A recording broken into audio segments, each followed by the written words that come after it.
Achoo! Noan suddenly sneezed and paused, a bit confused. Did I catch a cold from that freezing night? He wondered. He shook his head right after. He'd only spent a day outside before returning to his territory, where it was always warm. On top of that, his physical strength was now 3 times that of an ordinary human. There was no way he'd catch a cold that easily.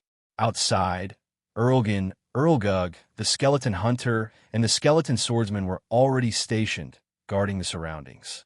Erlgin had taken the angel zombie's mechanical core and buried it about 100 meters outside the territory, covering it with dry branches to hide it. Erlgug's job was to watch over it.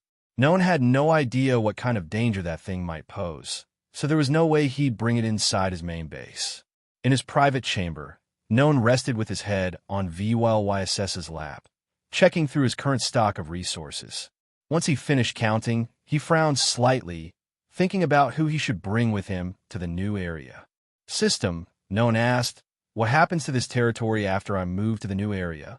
Ding. This territory will enter a concealed state. However, high-ranking lords can still detect it if they get close enough. Noan's brows knitted. That answer didn't make him feel great. Still, he continued, then if I want to bring all my soldiers and heroes to the new area, how many energy crystals do I have to pay? Ding. Based on your current number of soldiers and heroes, you must pay 40 F-rank energy crystals per day to maintain their presence in the new area. Noan drew in a sharp breath. His frown deepened. 40 F-rank crystals a day. It's manageable now, but over time, that becomes a mountain. He thought about it for a while and still chose to bring everyone. He had plenty of crystals for the moment, and leaving anyone behind was pointless. Why not leave some soldiers or heroes to guard the old territory? Because Noan knew it wouldn't matter.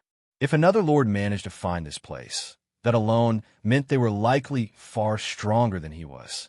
Leaving a handful of skeletons or even VYLYSS behind wouldn't change anything. They wouldn't be able to stop someone like Isabel, who could stroll into his territory as if it were an abandoned house. Noan sat up and gave a few last instructions to his subordinates. Then he prepaid 400 F-rank energy crystals to cover his army's upkeep in the new area. Fortunately, the system didn't restrict how he could pay. He could even use higher-rank crystals in place of F-rank ones. Ding! Payment successful. Would you like to teleport to the new area now? Accept. Ding! Teleportation in progress. Please wait. When Noan opened his eyes again, he found himself inside an old wooden house. The wood was worn and faded, but the structure was still solid enough to keep out wind and rain. He got his feet and took a look around.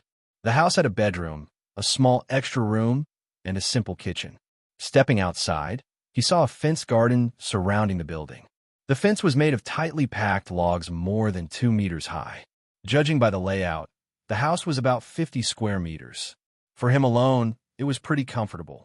But if he had to share it with soldiers and heroes, it would get crowded very fast. When he returned to the bedroom, a system notification was floating in front of him. System notification. Congratulations. You have arrived in Chaos Zone number 27. You and other F-rank and E-rank lords must coexist in this zone. Each house is your territory.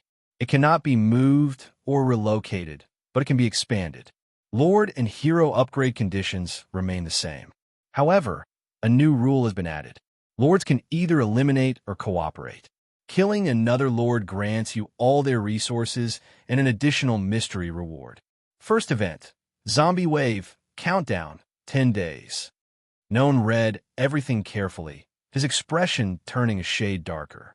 So lords can fight and kill each other now. And this place is full of F and E rank lords. He clenched his hands slightly. This wasn't just a survival zone. It was a battlefield. He finally understood why the system called it the Chaos Zone. The system itself was encouraging lords to hunt one another. At the same time, cooperation was also an option. He rubbed his chin, thinking it over, then asked, System, when will my heroes and soldiers arrive? Ding. Heroes will appear in 24 hours. Soldiers will be transported here in 48 hours.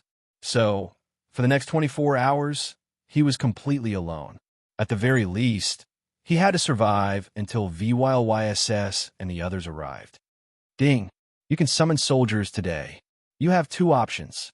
Summon soldiers only in this territory.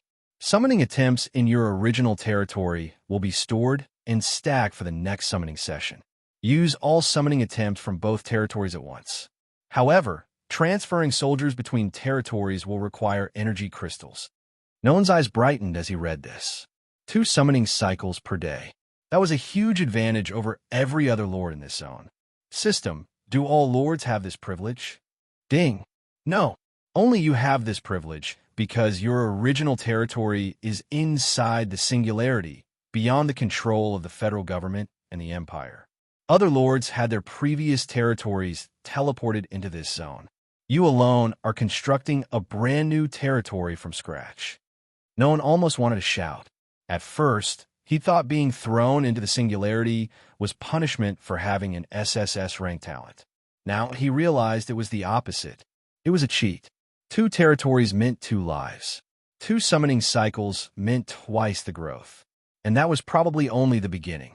With an SSS rank talent and a dual territory advantage, he was confident he could surpass every lord in this zone. System, where is the summoning pool here? Ding. There is no summoning pool in this place. When the lord uses the summoning function, a void gate will open and soldiers and heroes will emerge from it. Additionally, the core of this territory is the lord himself. If the lord dies, the territory becomes ownerless. If the territory is destroyed by another lord, the original lord will lose the ability to summon, and all soldiers and heroes will lose their absolute loyalty and may betray their lord. Noan quickly took it all in. So aside from monsters, other lords are also a major threat, he thought. If I slip up, the ones who kill me won't be monsters. It'll be other lords. Even so, he wasn't afraid. As long as his power grew fast enough, he would never be the one being hunted.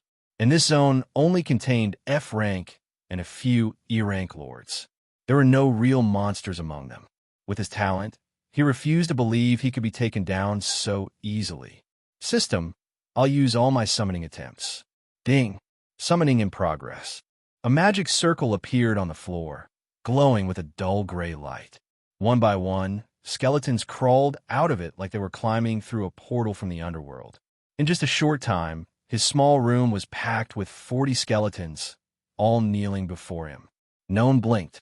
He clearly remembered that his summoning limit was 10 skeletons per session. Even using both summoning cycles, he should have gotten 20 at most. Why were there 40? So many that they overflowed into the other rooms. Ding! Congratulations! You have activated the special ability of Apocalypse Bunker. 10% chance to double the number of summoned soldiers. Noan immediately understood. So the special bonus from my singularity territory is still active here too. At that moment, he felt once again that the singularity wasn't a curse at all. It was a gold mine. Without hesitation, he activated his almighty fusion talent and began fusing the skeletons. He had 40 skeletons total, but only 39 could be used for fusion. All 39 merged, forming 13 skeletons at F+ rank. Continue, Noan ordered. 12 of the F+ skeletons fused again, creating 4 E-rank skeletons. As the fusion completed, he felt power surge through his body. His physical strength was now nearly 4 times that of an average human. Keep going. Ding. Congratulations. You have obtained a mutated skeleton, Skeleton Shielder, rank D. After fusing 3 E-rank skeletons, Noan skipped straight past E+ and broke through to D rank. That alone put him in a great mood. He could clearly feel the power in his body rising. The increase wasn't huge, but it was solid and enough for now. He opened the status panel for the new unit, the Skeleton Shielder, and checked its details. Name, Skeleton Shielder, mutated. Race, Skeleton. Rank D. Description, possesses extremely high defense and fast regeneration. As long as it has enough energy crystals, the Skeleton Shielder can continuously regenerate, almost without limit. Noan couldn't help smiling. Now, my lineup is basically complete.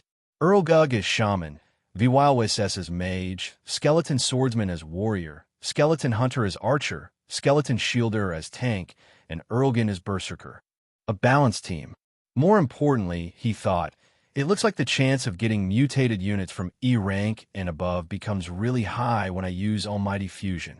Skeleton Hunter and Skeleton Swordsman were both mutated forms, with better stats than normal skeletons.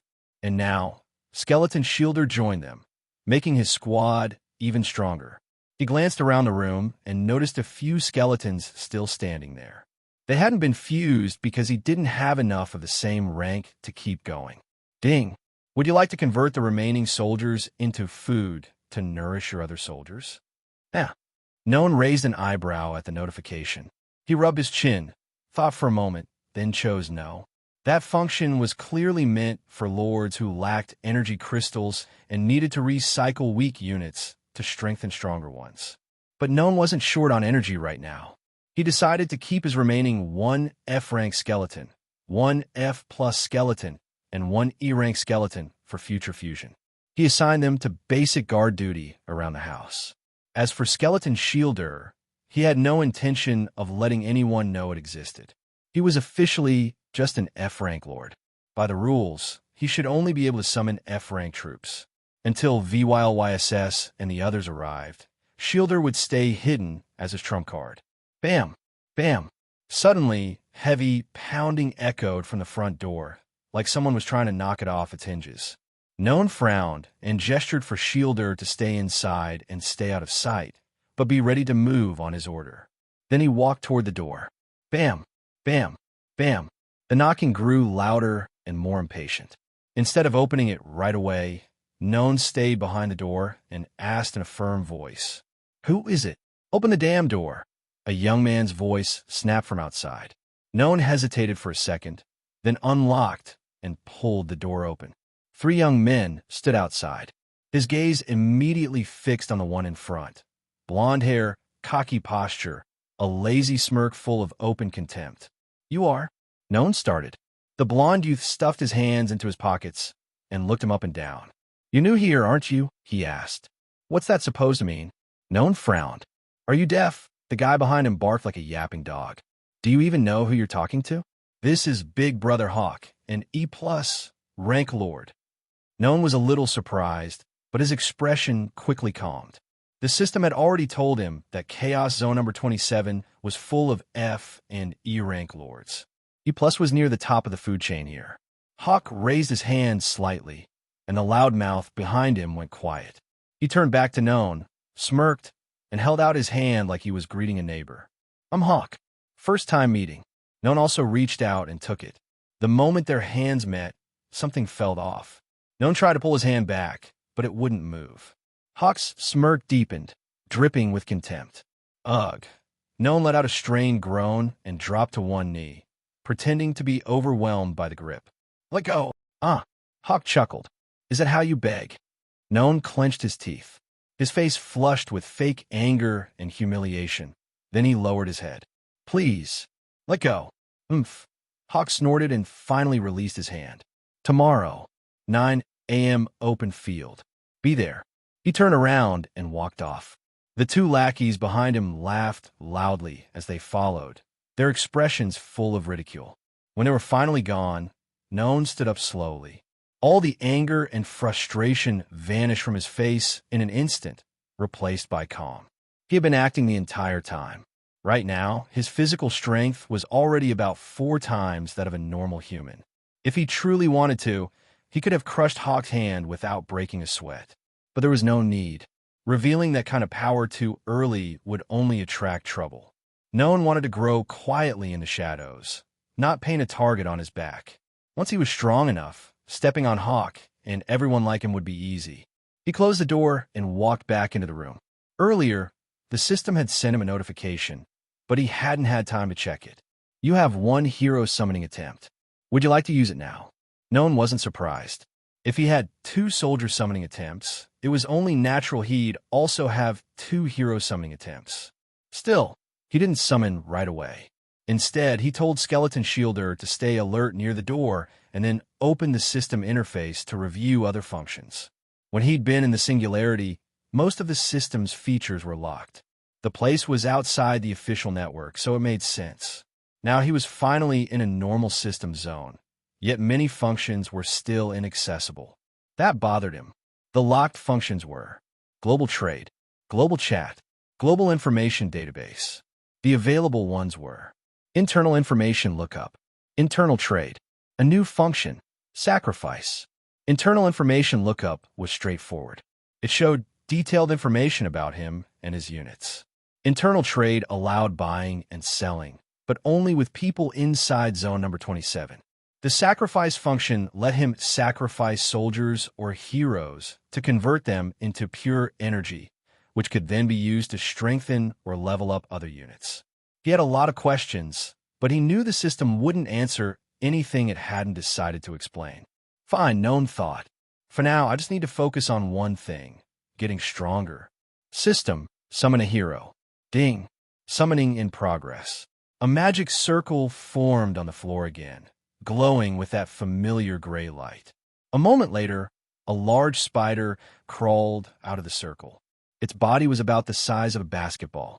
8 thick legs held it off the ground. A red sigil shaped like a pair of wings was etched onto its silk-smooth abdomen, and 3 pairs of eyes glittered on its head. Its entire body was pitch black, but what it gave off wasn't pure horror. It was strangely elegant, mysterious. Ding! Congratulations! You have successfully summoned Black Spy, Rank F+. Name, Black Spy. Rank, F+. Description: can use venom to eliminate enemies. Moves with almost no sound, making it extremely hard to detect. An ideal assassin. Its silk threads are as tough as steel, yet remain highly flexible. Note: requires 6 F+ rank materials to evolve. Seeing that its rank was F+, Noan wasn't disappointed at all. He was an F rank lord. Summoning a hero at F+ was already above expectations. Besides, with Almighty Fusion, he could evolve Black Spy later. Rank wasn't a problem as long as he had materials. Despite its appearance, Black Spy didn't act like a monster at all. The moment it was summoned, it crawled lightly onto his shoulder and rubbed its head gently against his cheek. Hey everyone, Firescale Audiobooks here. If there's a novel you'd love to hear more of, you can support us on Patreon or Ko-fi. Depending on your tier, I'll make extra parts just for the stories you're most excited about. Usually I can only upload 4 to 5 parts of each novel, but with your support we can go beyond that. And of course, don't forget to hit subscribe. It helps more than you know.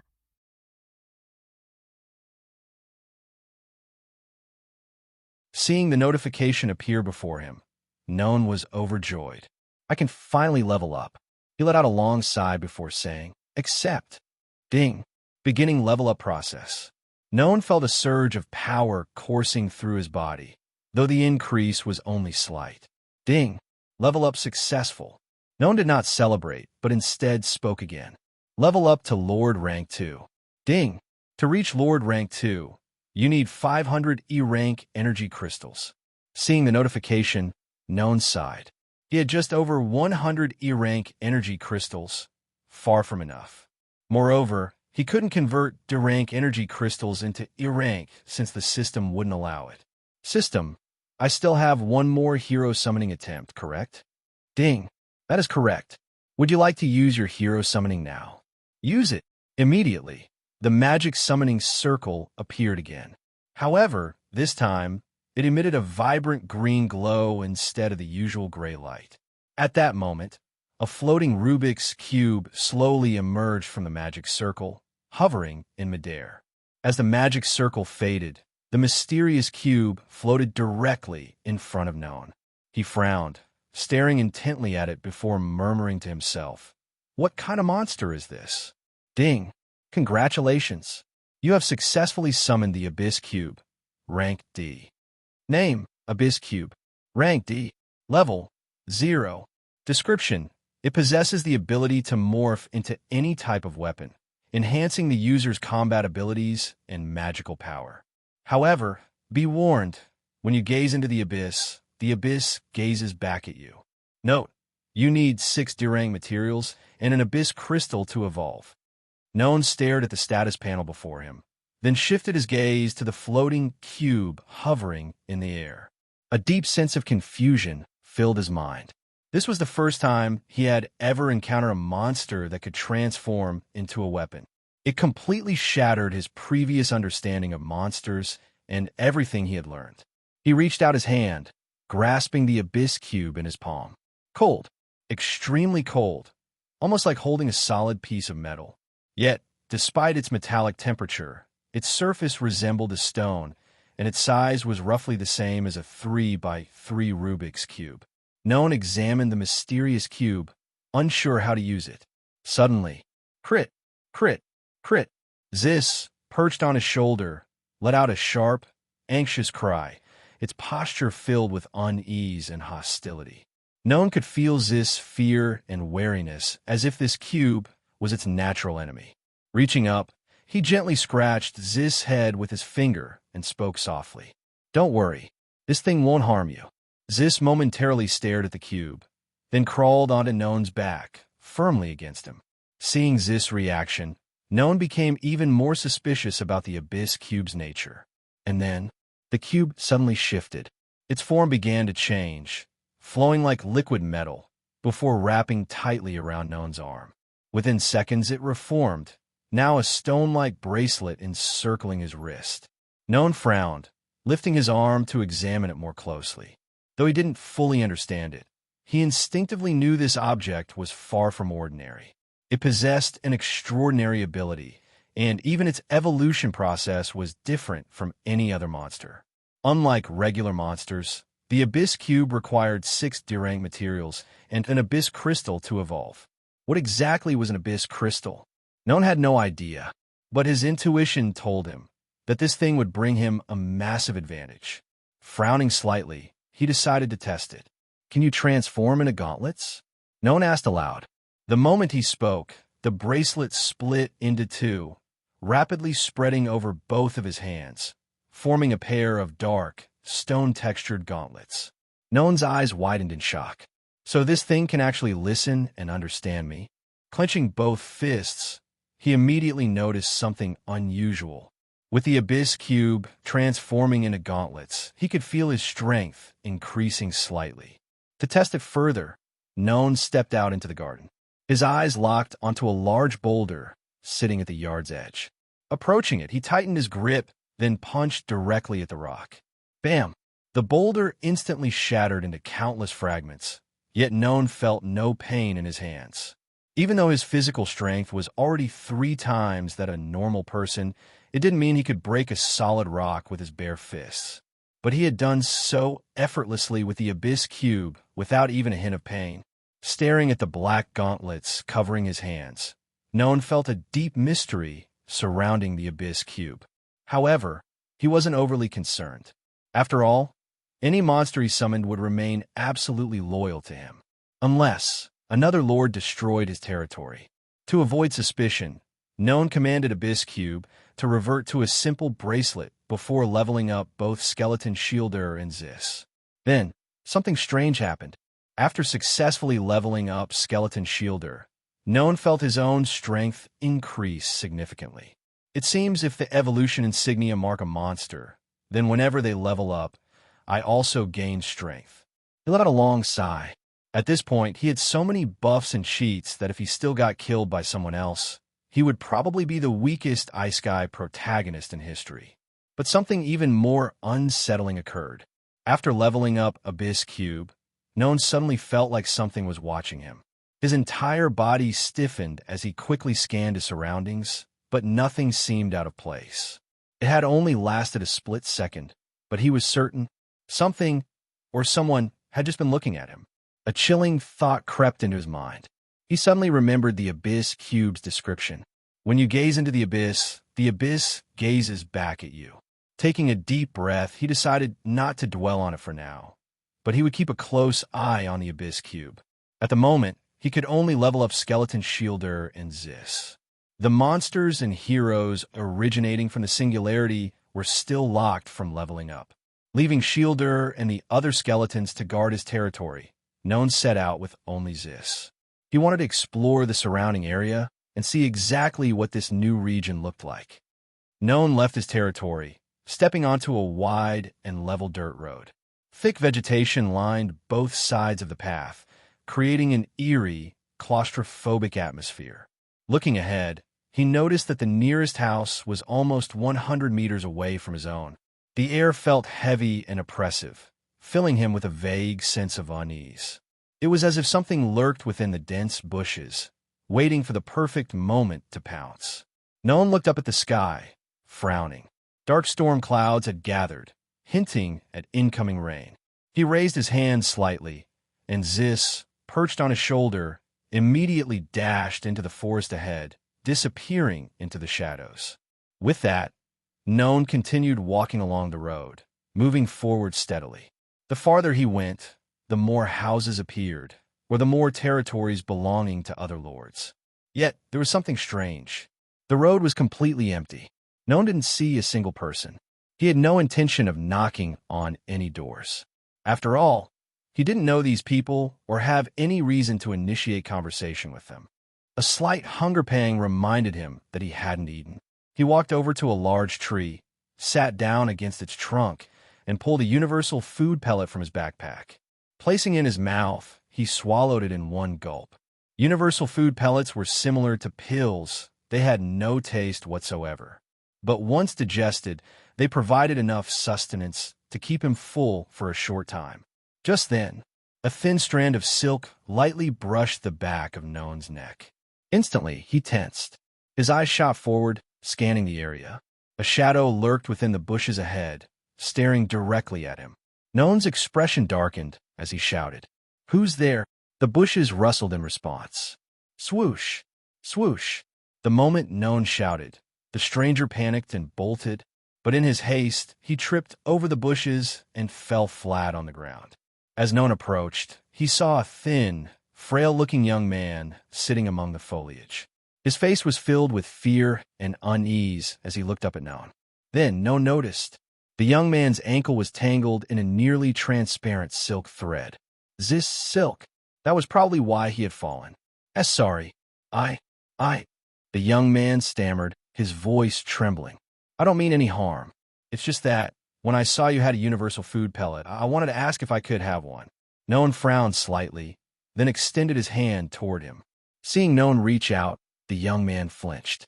He immediately raised his arms before his face, bracing for a hit. But after a few moments, when no pain came, he hesitantly peeked through his fingers. The hand reaching for him wasn't to strike him. It was to help him up. A heavy sigh of relief escaped his lips. With cautious movements, the young man grabbed Noan's hand and slowly stood up. Now that they were face to face, Noan took the opportunity to assess him properly. Tall and thin, jet black hair, dark circles under his eyes, like he hadn't slept in days. Noan narrowed his eyes. "What's your name?" he asked. The young man hesitated before answering. I'm Caleb. Caleb Whitmore," he stuttered nervously. "You can just call me Caleb." Noan glanced at Caleb, then pulled a universal food pellet from his backpack and held it up. "You want this, don't you?" he asked.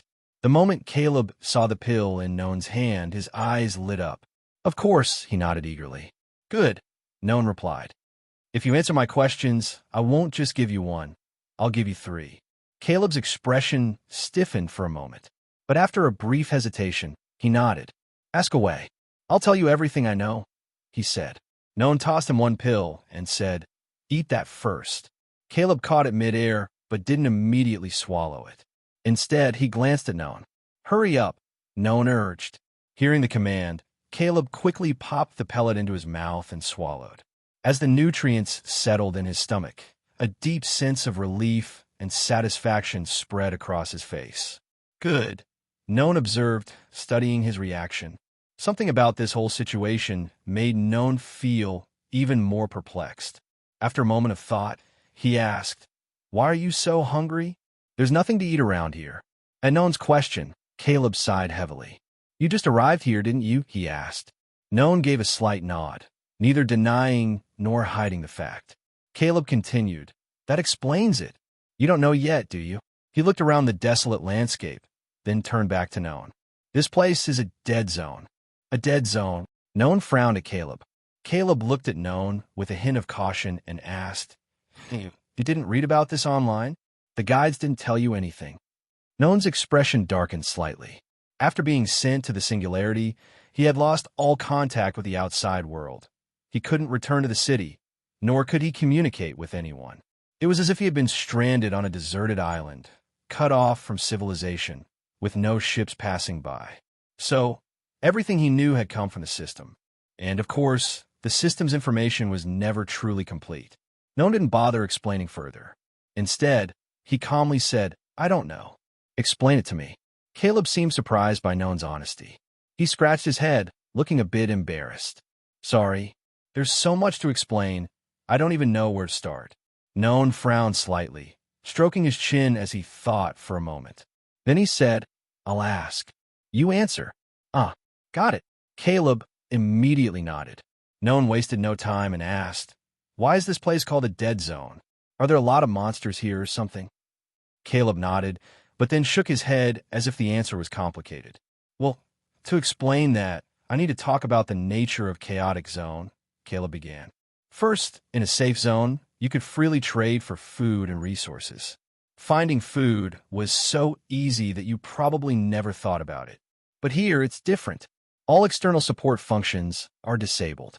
When a lord is sent here, all their food and resources are completely erased. Nothing can be brought along. I have no idea how you brought a universal food pellet, because nobody can bring anything to this place. Not even a piece of candy, nor a single energy crystal." No one was taken aback. Unlike what Caleb described, he had easily brought everything from his Singularity territory: food, water, and even energy crystals. This shouldn't have been possible. His ability to bypass this restriction confirmed that he fundamentally differed from other lords in this area. Frowning, he asked, "Then how does everyone survive here? There's no food anywhere." Caleb sighed and continued explaining. "That's exactly what I was getting to. Don't be fooled by the dense vegetation around here. It doesn't mean there's plenty of food. None of these trees produce anything edible. Even if you find something, it's never enough to keep you full. If you want food, your only options are venturing deep into the forest to gather fruit or heading to the river to fish. But no matter which way you go, you'll run into zombies. And more importantly," Caleb suddenly glanced around nervously, afraid that someone might overhear what he was about to say. Then, he stepped closer to Noan, lowering his voice to a whisper. "You can't just walk into those areas and get food. The paths leading into the forest and the river have been blocked off." "Blocked off? You mean by monsters?" Noan frowned. Caleb shook his head. "Monsters couldn't do something like that. You haven't run into him yet, have you?" "Him? Who are you talking about?" Caleb lowered his voice even further, his face filled with genuine fear. "Hawk and his subordinates." Noan nodded slightly. "I've met him. Is he really that terrifying?" Seeing Caleb's expression, Noan felt puzzled. He knew Hawk was a rank E+ lord, but at the end of the day, he was still just one person, or at most a small group. How could he be so terrified that Caleb was this afraid? "He's not as simple as you think," Caleb said, his voice trembling. "Hawk and a few other lords have formed a group, about 10 people. Every single one of them is at least rank E or E+. They were the first to arrive here, and the very first thing they did was block off the only paths leading into the deeper parts of the forest and to the nearest river." Noan frowned. This felt strange. If they're blocking the food sources, that means everyone else here is going to starve to death. Are they trying to kill everyone? Caleb shook his head. "No, they still allow other lords to search for food, but when you return, you must give them half of whatever you find. On top of that, just entering the forest or the river costs a tax. 5 rank F energy crystals per trip." Noan frowned. "Why don't you guys find another way in? It's not like there's only one road leading into the forest or to the river, right?" Caleb nodded at first, but then shook his head with a bitter smile. "You don't know anything, huh? There's indeed more than one way in, but do you really want to enter the forest? You have no idea. The entire forest is crawling with zombies. And not just regular ones, either. There are species I've never even seen before. Many people have tried cutting through the forest to reach the river, but not a single one has ever returned. And even if someone did make it back alive, do you think Hawk's people would just let them go? This place, along with the 2 paths they control, is still under the protection period. Zombies and monsters won't attack unless you enter the dark forest. The fruit forest is different, though. There's still zombies, but they're weaker, and the numbers are much lower. It's nowhere near as dangerous. After listening, Noan finally got a clearer picture of how Chaotic Zone 27 worked.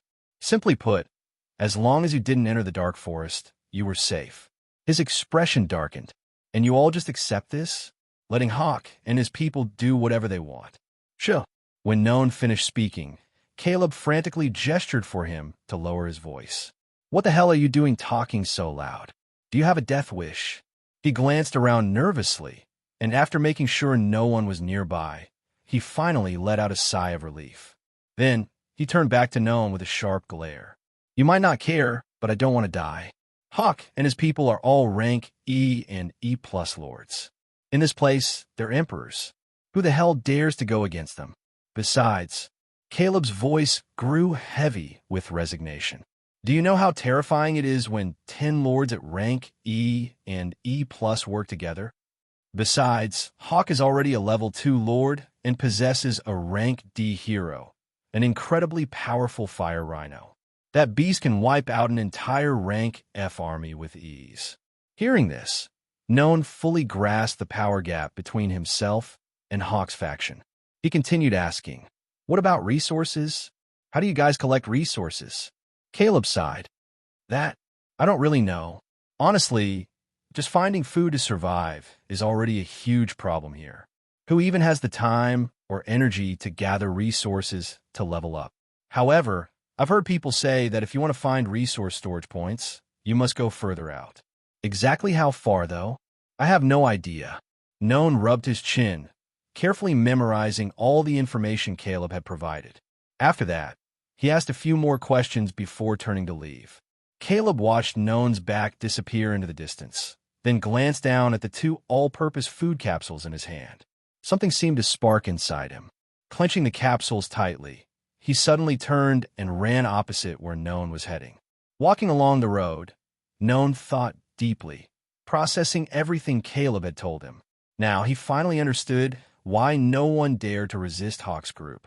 Even though this zone was temporarily safe, meaning monsters couldn't attack, Lord were a different story. That's right, lords could kill each other. Imagine if the other lords could join forces to rebel against Hawk's faction, but there was a traitor among them. That alone would be enough to shatter their fragile alliance like a thin sheet of paper. Not to mention, Hawk's faction consisted entirely of rank E and E+ lords. In a zone where most were only rank F or E, those at rank E+ ruled as the supreme overlords. Even if no spies existed among the resistance, they would still struggle to overthrow Hawk's group. Besides, Hawk's rank D hero seemed to be the strongest creature in this entire region, one no one could defeat. Noan shook his head, pushing those thoughts aside. Even if his monsters and heroes from the Singularity Point hadn't arrived yet, his rank D skeleton shielder alone was enough to challenge Hawk. On top of that, he had Zis, rank F+, and Abyss Cube, rank D. However, there was a saying he always remembered. No matter how strong the tiger is, it can still be overwhelmed by a pack of wolves. Noan knew he couldn't afford arrogance or recklessness. He had to grow in silence. With that decision in mind, Noan turned back toward his territory. He had no intention of venturing into the forest or exploring other areas for resources. Not yet. First, he would wait for all his monsters from the Singularity Point to be summoned here. Only then would he begin to lay out his next plan. At this moment, Hawk and his subordinates didn't return to their territory. Instead, they headed toward a makeshift house near the river. As soon as Hawk stepped inside, he saw a large group of people already waiting for him. Nodding in satisfaction, he smirked. Is everyone here? Hawk asked with a chuckle. The boss hasn't arrived yet, someone responded. Upon hearing this, Hawk scanned the room, then casually sat down in an unclaimed spot. Seated on a wooden table, his face oozed arrogance as he sneered. Should we wait for the boss or discuss the plan first? Another person immediately said, waiting for the boss would be best. The next phase of the plan is quite crucial. Agreed. Someone else added. Lately, we've noticed a few lords forming alliances, thinking they can overthrow us. We should at least hear the boss's instructions before taking action. I feel the same. Another person scoffed. Those weaklings are fools. Do they really believe that with their pathetic rank F troops and low-level heroes, those fragile chickens, they can defeat us? Ha ha! They're just blind to reality.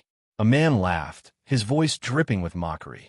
Only when death stares them in the face will they finally understand fear. Hearing their conversation, Hawk's smirk widened. His eyes gleamed with contempt. It seems we've overestimated these pathetic lords.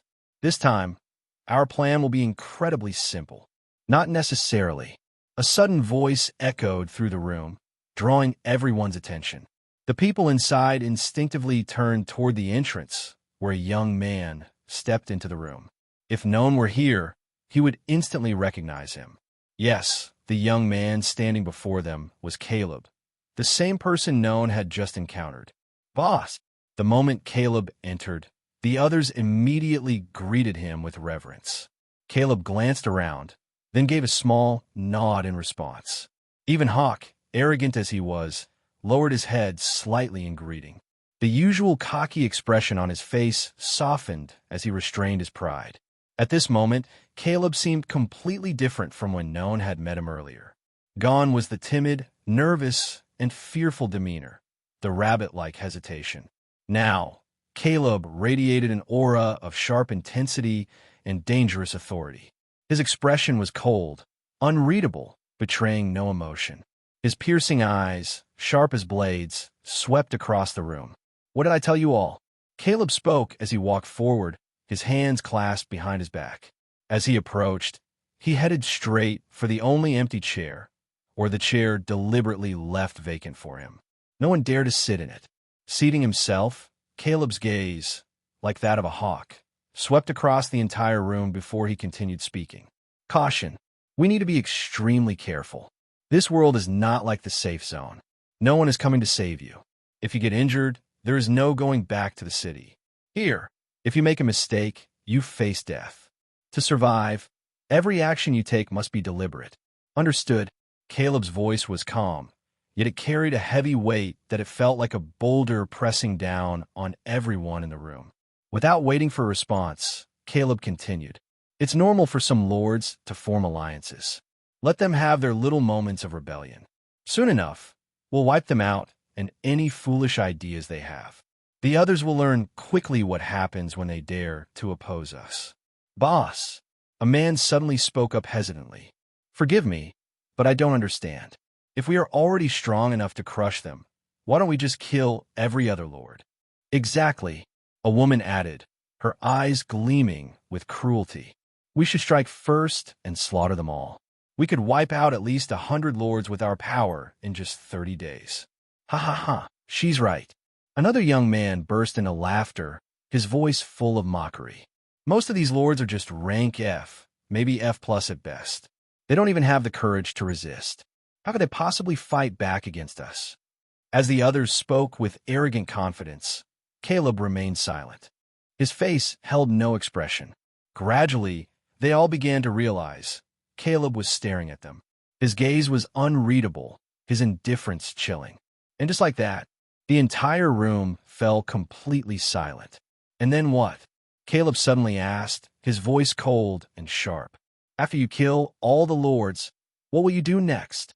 The room fell into a heavy silence. Yes, after slaughtering every lord in this region, what would happen next? You'll start killing each other, won't you? The weight of Caleb's words crushed the room into submission. Many lowered their heads, their arrogance evaporating. They had never thought that far ahead. Or rather, if they had, they knew deep down, could they even defeat Hawk? Could they defeat Caleb? This world was not like the city. Here, the strong ruled. Their words became law. Caleb took a deep breath, then slowly exhaled. You're all incredibly foolish. His voice was calm, but there was an undercurrent of icy ridicule. Has it never crossed your minds why the system divided us into different zones? Hawk furrowed his brows and spoke up. Boss, Are you saying the system wants us to fight against other zones? A glint of interest flashed in Caleb's eyes as he looked at Hawk. That's right. You're sharp. I believe that a war between zones is inevitable in the future. And when that time comes, it won't just be Rank F Lords fighting each other. Higher-ranked Lords, Rank D, C, maybe even B, or A, will all join the battlefield. If we wipe out every Lord in this region, do you really think that just a few of us can stand against those other Lords? Once again, the room plunged into silence. But this time, the arrogance in the air had vanished. Instead, a deep unease settled into their chests. Right now, they might be kings in this zone, but when faced with Rank D or higher Lords, they were nothing more than ants. Caleb continued, "For now, there's no need to kill the other Lords. Turn them into obedient workers. Let them gather resources, collect food. We'll just take taxes from them. Meanwhile, all of you should focus on training and leveling up. You must get stronger. Maintain daily roll calls. Make sure no one is acting suspiciously. If any Lords reach rank E or E+, recruit them into our group." "Understood. Understood." The group responded in unison, nodding firmly. Then, suddenly, Caleb reached into his pocket and pulled out a small pill, no larger than a soybean. Hawk and the others immediately recognized it. "Nutrient pill?" Hawk frowned. "Boss, where did you get that?" "Don't tell me." Caleb shook his head. His eyes darkened, an edge of cruelty flickering in his gaze. "Hawk, I need you to act in a little play with me." The night was steeped in silence, a silence so heavy it felt suffocating. There was only the occasional whisper of the wind rustling through the trees. Despite the dense vegetation surrounding the area, there were no sounds of insects and no distant howls of beasts. As if the entire world had been switched to mute. Darkness stretched endlessly, enveloping everything, making the cold night even more eerie and oppressive. Fortunately, Noan still had some wood left in his territory, allowing him to start a small fire for light. Bam, bam, bam, shattering the fragile stillness like a discordant note in a perfect symphony. Suddenly, sharp knocks echoed through the night. Noan frowned and turned toward the door. He stood up, moving toward the entrance, deliberately taking his time, unwilling to open it too soon. Bam, bam, bam. "I know you're in there. Open the damn door." A familiar voice rang out. Not exactly familiar, but recognizable enough for Noan to remember. Yes, it was the voice of one of Hawk's subordinates.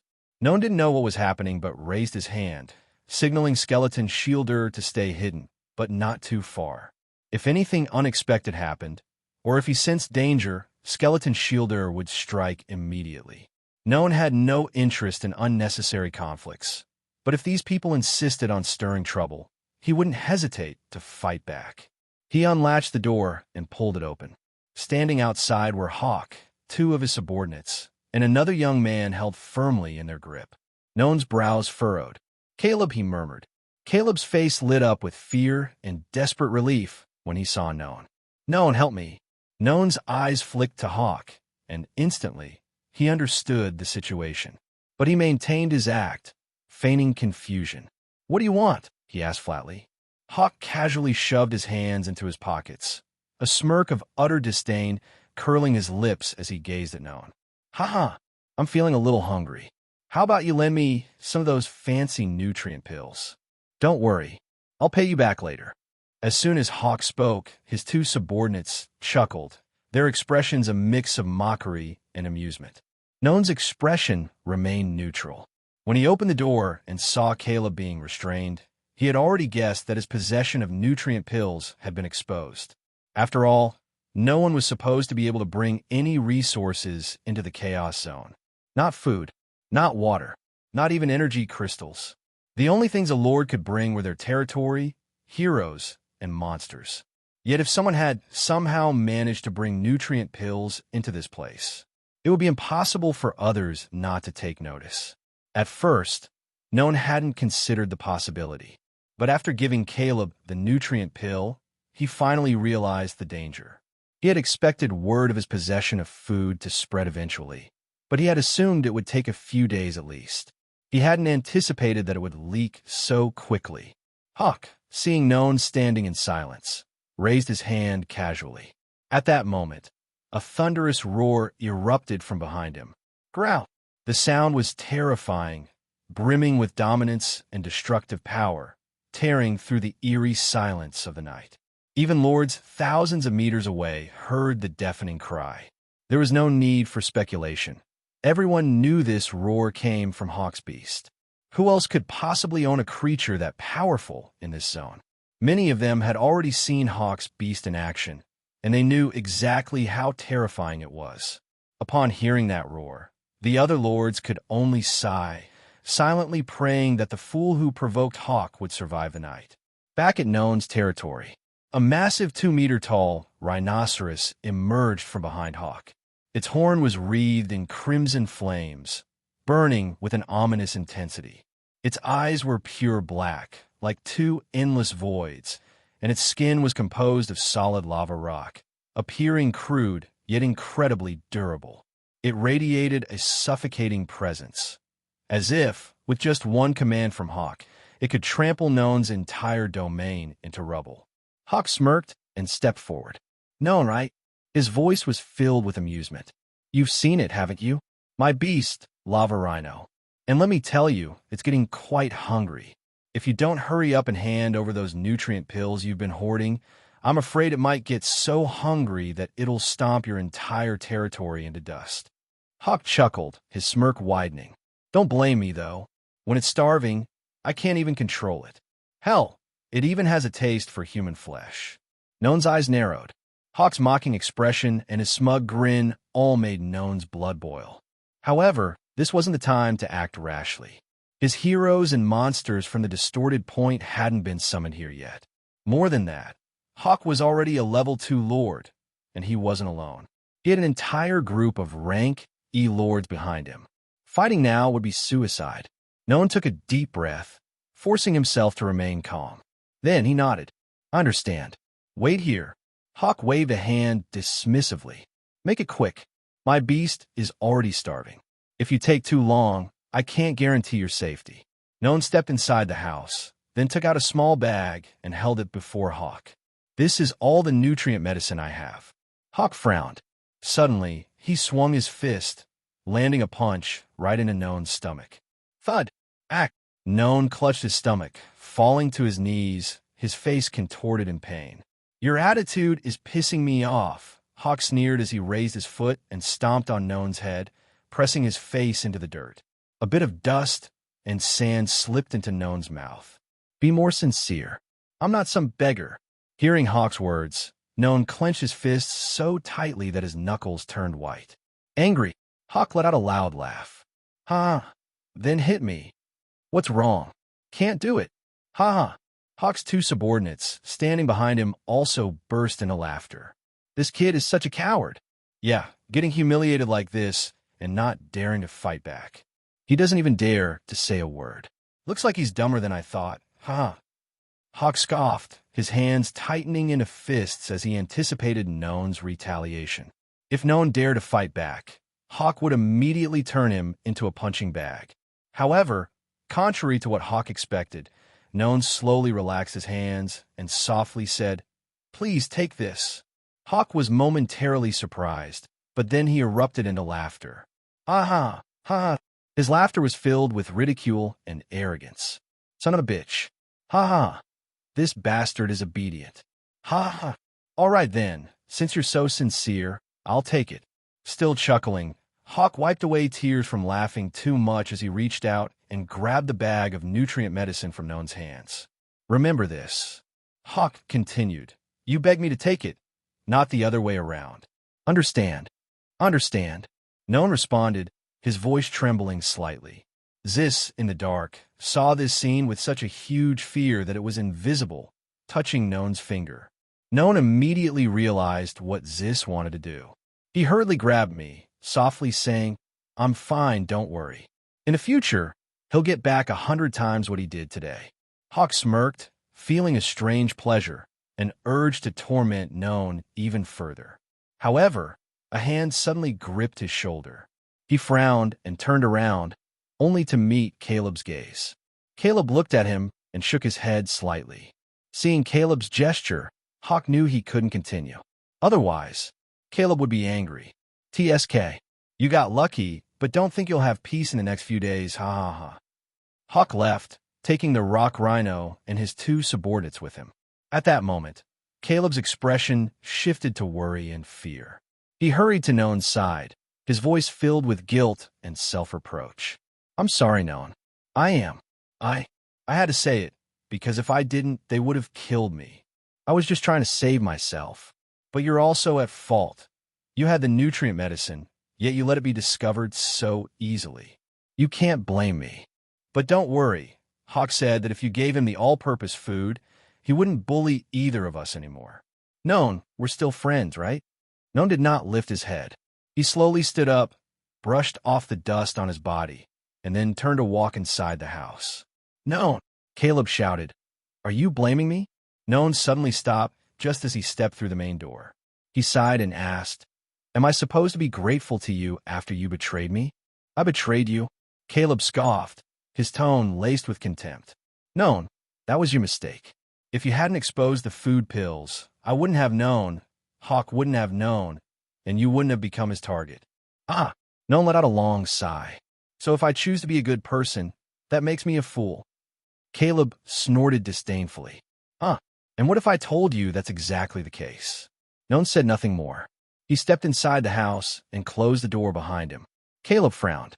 His expression shifted several times before settling into an eerie calmness. He glanced at the gray flag fluttering atop Noan's house, then turned toward the firmly shut door. After a moment, he turned and walked away. Caleb had only gone a little over 100 meters when he saw 3 figures at an intersection.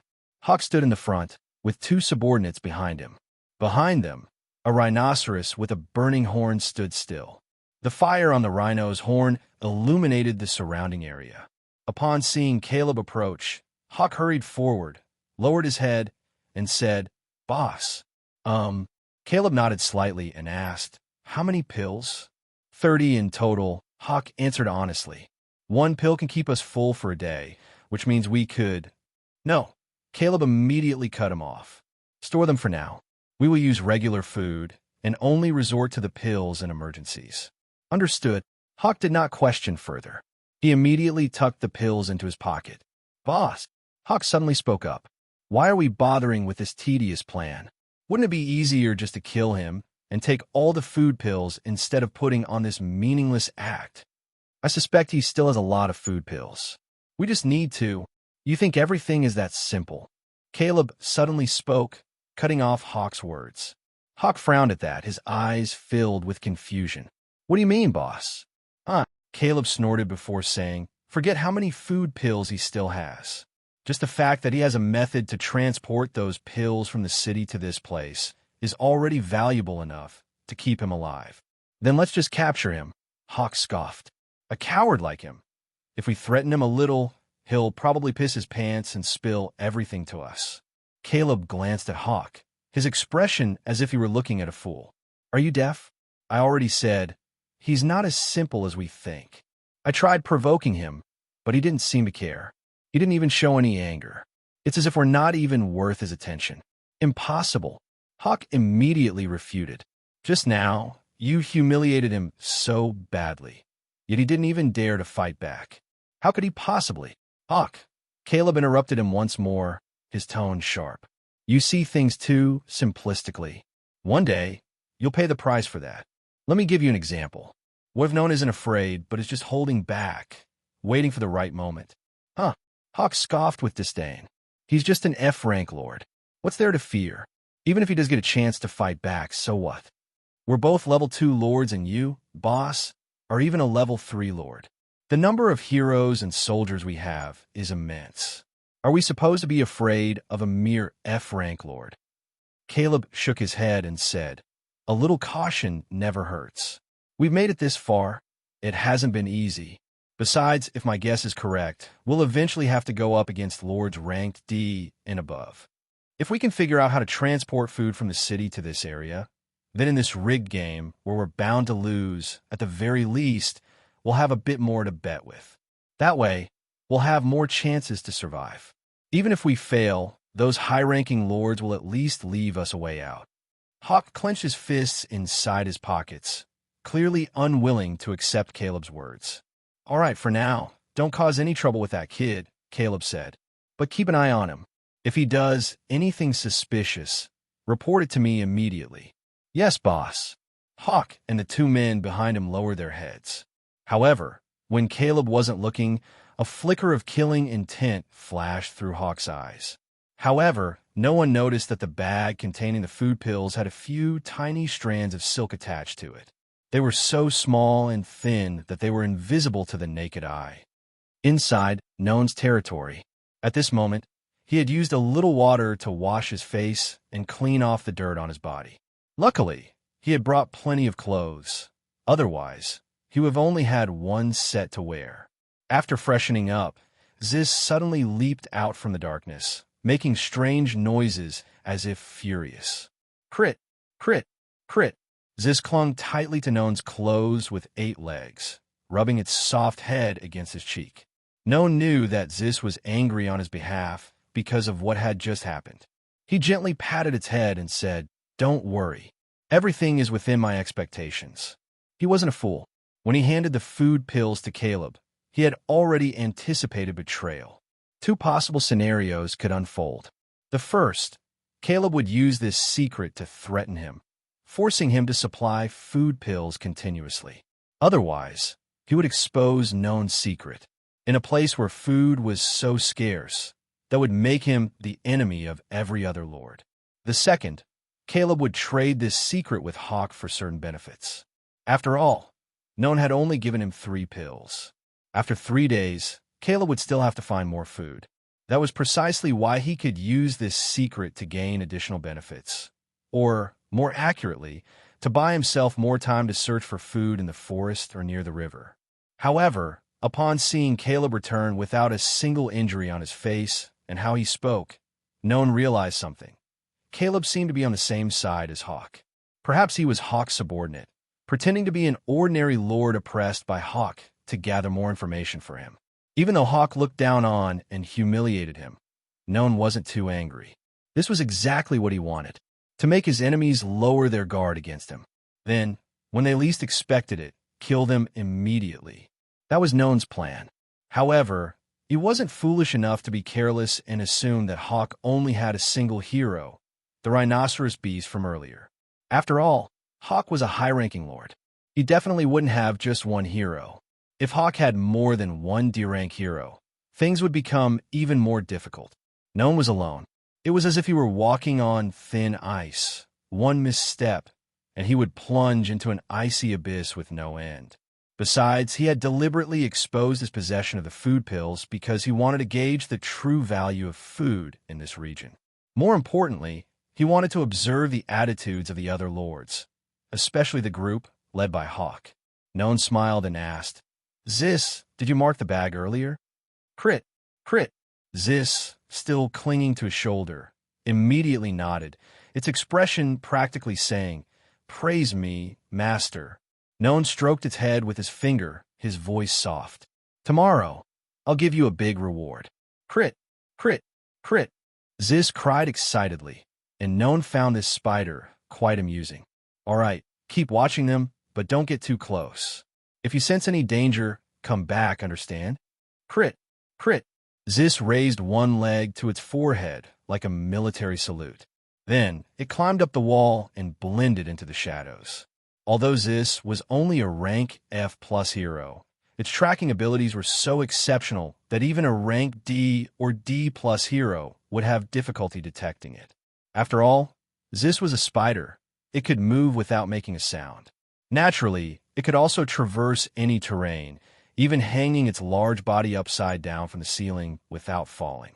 Additionally, its silk carried a special magical energy that allowed it to mark its prey. For this reason, Noan utilized this unique ability to let Ziz track Hawk's group. He needed to determine how many people were in their party, how many heroes they had, and the ranks of those heroes. Only with that information could he devise a proper battle strategy.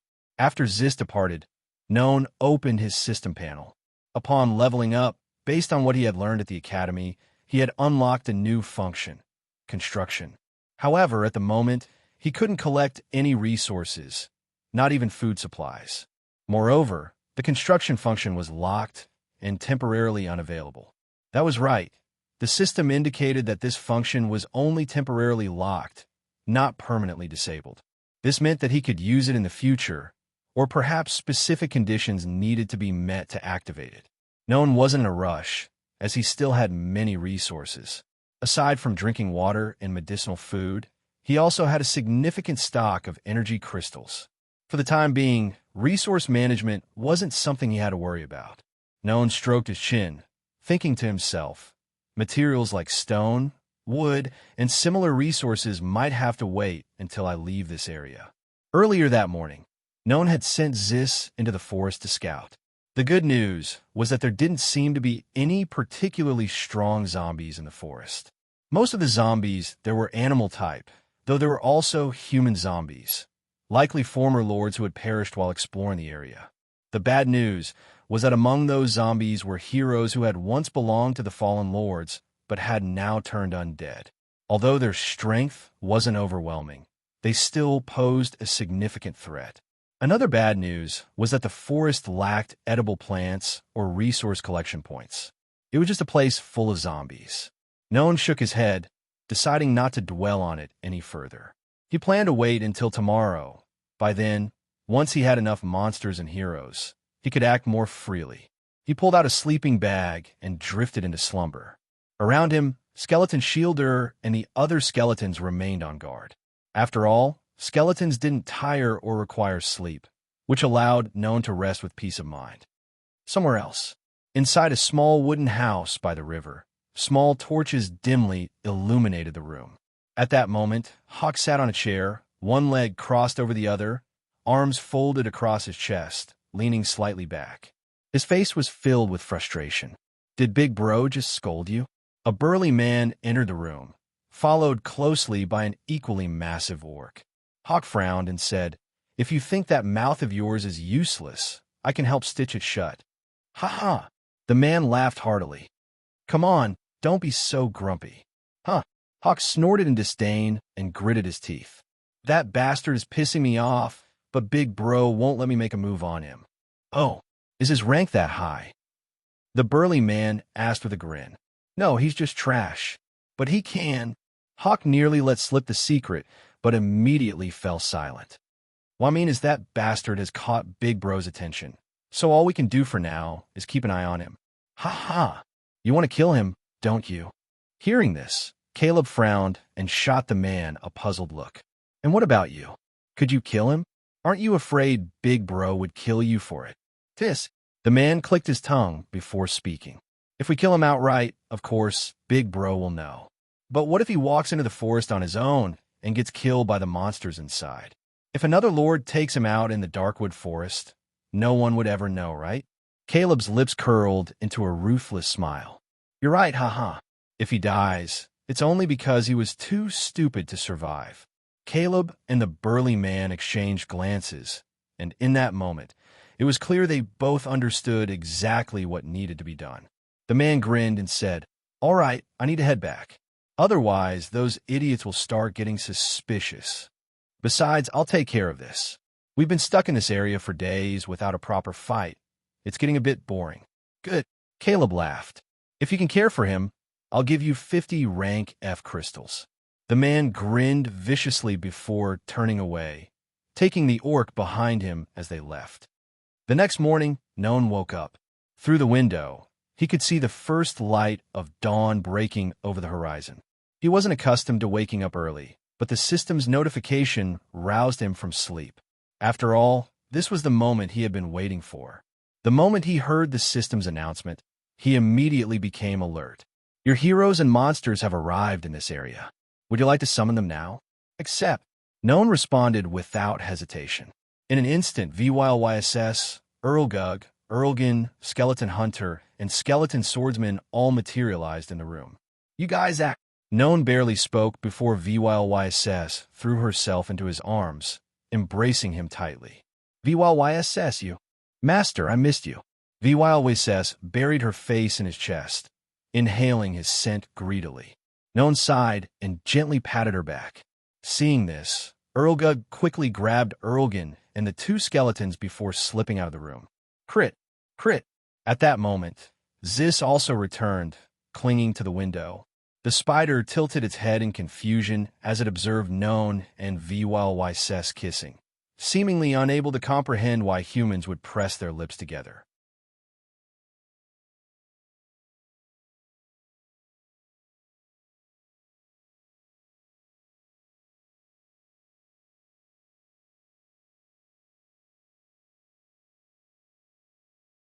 Even though it didn't understand, Zis continued watching them intently. After a while, VYLYSS, now satisfied, left the room, taking Erlgug, Erlgen, Skeleton Hunter, Skeleton Swordsman, and Skeleton Shielder with her. Of course, before leaving, she carefully scanned the surroundings. After confirming that no one was within a 100-meter radius, she conjured a veil of darkness and led the group into the depths of the Darkwood Forest. Now, only Noan and Zis remained in the room.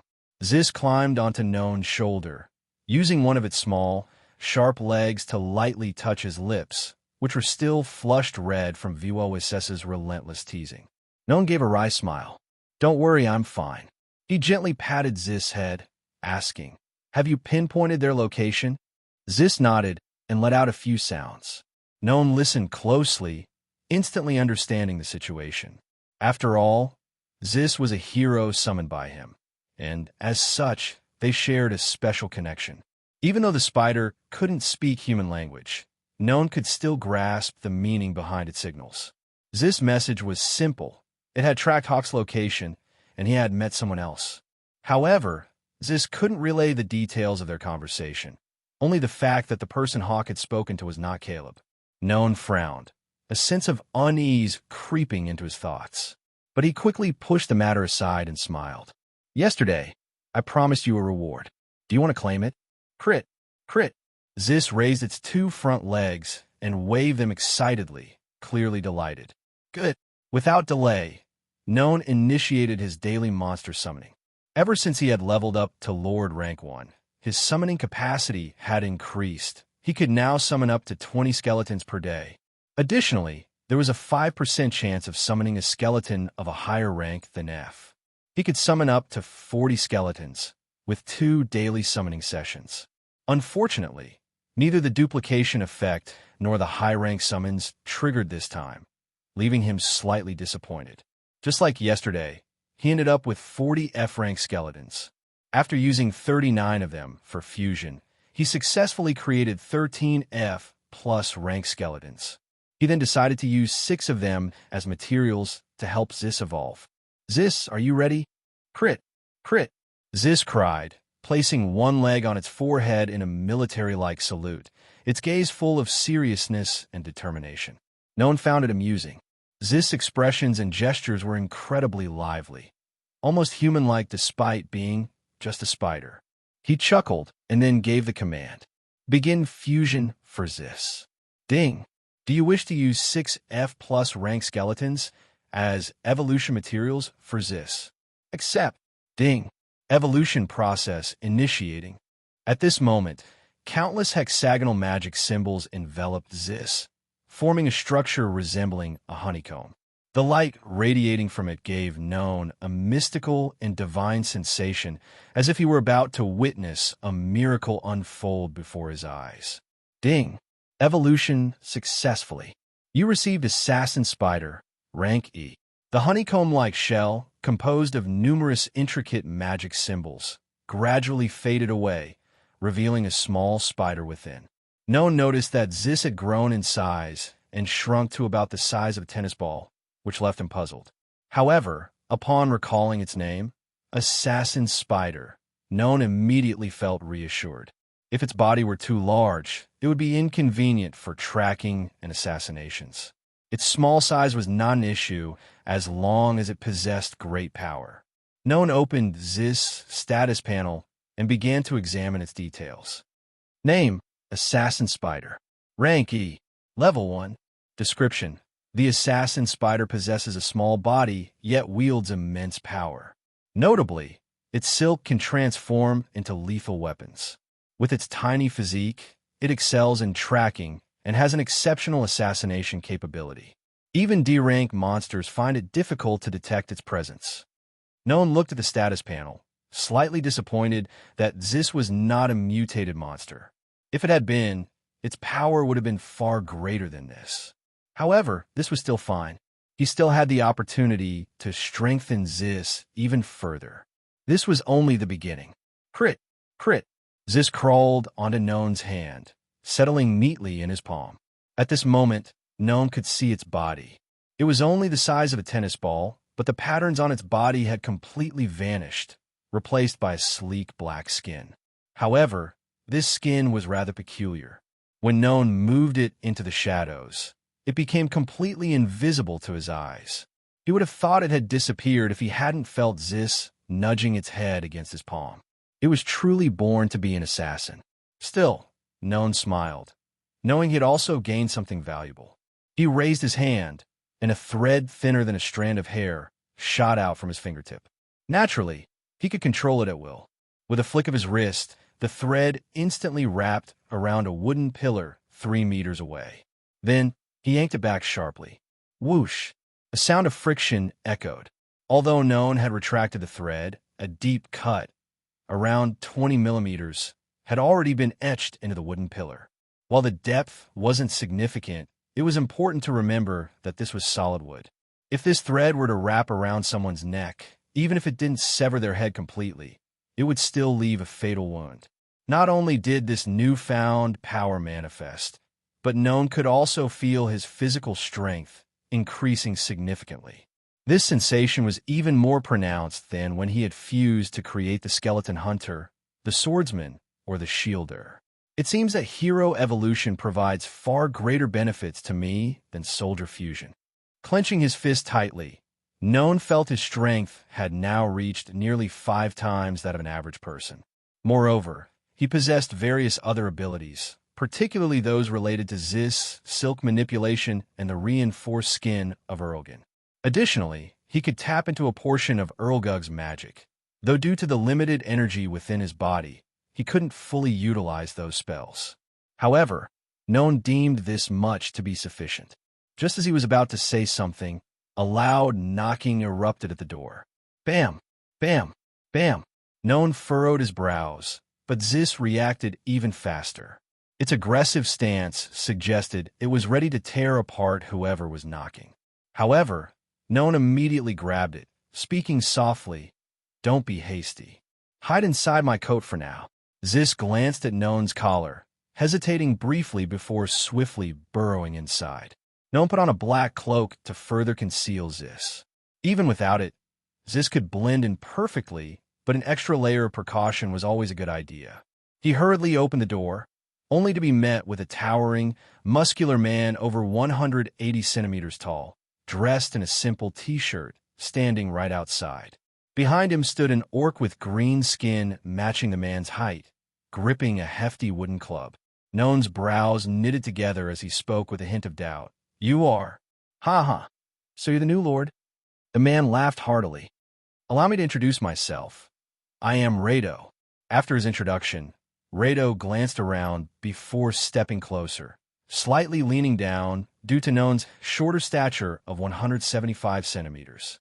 Then, in a hushed voice, as if wary of eavesdroppers, he said, "I am the leader of a faction of lords planning to overthrow Hawk's group." Noan's eyes flickered with surprise as he quickly responded, "Really? You're not afraid of him?" Seeing Noan's expression, a mixture of worry, fear, and a tinge of excitement, Rado inwardly scoffed. He loved prey like this the most. Give them hope. Make them believe they have the power to achieve something they once deemed impossible. Then, let them witness the cruel reality, shattering their minds before torturing them to death. That was Rado's way. Even now, it is the same. Seeing the look of anticipation on Noan's face, as if he were grasping onto a newfound hope, sent a thrilling shiver through Rado's body. It wouldn't be surprising if Rado turned out to be some kind of sadist. Chill. Rado signaled for Noan to stay quiet before speaking hushly. Keep your voice down. Let's head to the square first, and then I'll find you later to discuss the plan in detail, all right? Noan quickly nodded, his expression filled with genuine excitement. I understand, but thank you. I thought no one would dare stand up against Hawk. Huh. Rado scoffed with disdain. He's only relying on a D-rank hero. If we unite, I believe we can take him down. Noan nodded repeatedly. You're right. I'll do my best. As he spoke, he reached into his pocket and pulled out 2 food pills, offering them to Rado. Here, I only have a few left. Rado's eyes gleamed at the sight of the food pills. Although he wasn't lacking in supplies, no one would ever refuse extra food, especially in such a barren and desolate place. Here, the more food one had, the greater their chances of survival.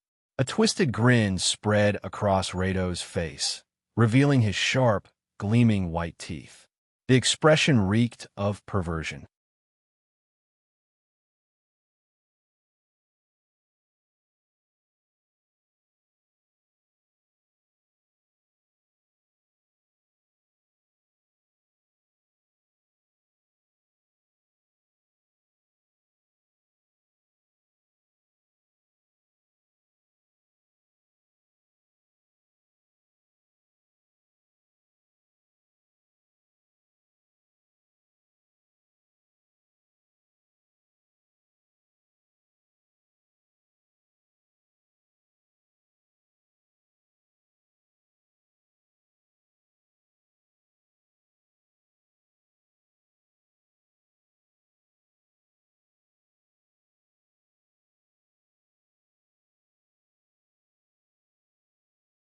He extended his hand, took the 2 food pills, and immediately tucked them into his pocket. Ha! What's your name? Noan, he replied. All right, from now on, I'll help you as much as possible. Rado chuckled, patting Noan on the shoulder. Let's go. You head to the square first. I'll come later. If we go together, Hawk's group might notice us. Noan nodded. You go first. I need to prepare a little. Rado didn't think much of it, simply waving Noan off before leaving. As Noan watched Rado's figure disappear around the corner, the expression on his face instantly changed. At that moment, Ziz crawled under his coat, moving close to his ear and making a small sound. Crit. Hearing this, Noan furrowed his brows, a cold glint flashing in his eyes. But just as quickly, his expression returned to normal. These people, do they think I'm some naive pacifist they can easily manipulate? Crit. Ziz uttered 2 sharp cries, waving its legs wildly, as if declaring that it could easily eliminate that young man. Noan shook his head and gently stroked its head with his index finger. Don't be hasty. Even though the monster he brought is only rank E, we must be cautious. Ziz visibly showed dissatisfaction, its tiny body slumping onto Noan's shoulder as if exhausted from waiting. Noan found it amusing. Ziz's expressions were even more vivid and varied than those of Erlgan and Erlgug. Don't worry. I promise you'll get the chance to turn that bastard into your personal food reserve. Ziz was overjoyed, its front legs flailing as if eager to engage in battle immediately. Noan looked towards the remaining skeletons. After using 6 F+ rank skeletons, he still had 7 left.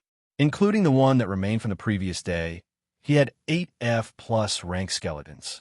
At this moment, his remaining forces consisted of 2 F-rank skeletons, 8 F+ rank skeletons, and 1 E-rank skeleton.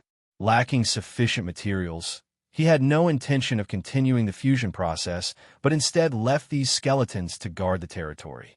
As for Noan, he took Ziz and the Abyss Cube, which was currently a bracelet, and headed to the plaza. In the gloomy forest, VYLYSS led the monsters summoned by Noan and began clearing out the zombies in the area. For them, this task posed no challenge at all. The forest was infested with zombies, most of them animal type. From rabbits and deer to tigers and wolves, all had turned into zombies. They even encountered a zombie bear. However, None of these creatures could withstand the overwhelming power of VYLYSS and Erlgan. It was crucial to understand that even in the anomaly point, VYLYSS and Erlgan were among the strongest, capable of taking down a zombie hunter. Because of this, they were like two bosses stepping into a beginner's village. The ordinary zombies in this place were no match for them. They had been incredibly powerful before, and after being upgraded to level 1 by Noan, their strength had increased exponentially. In fact, VYLYSS did not need to fight.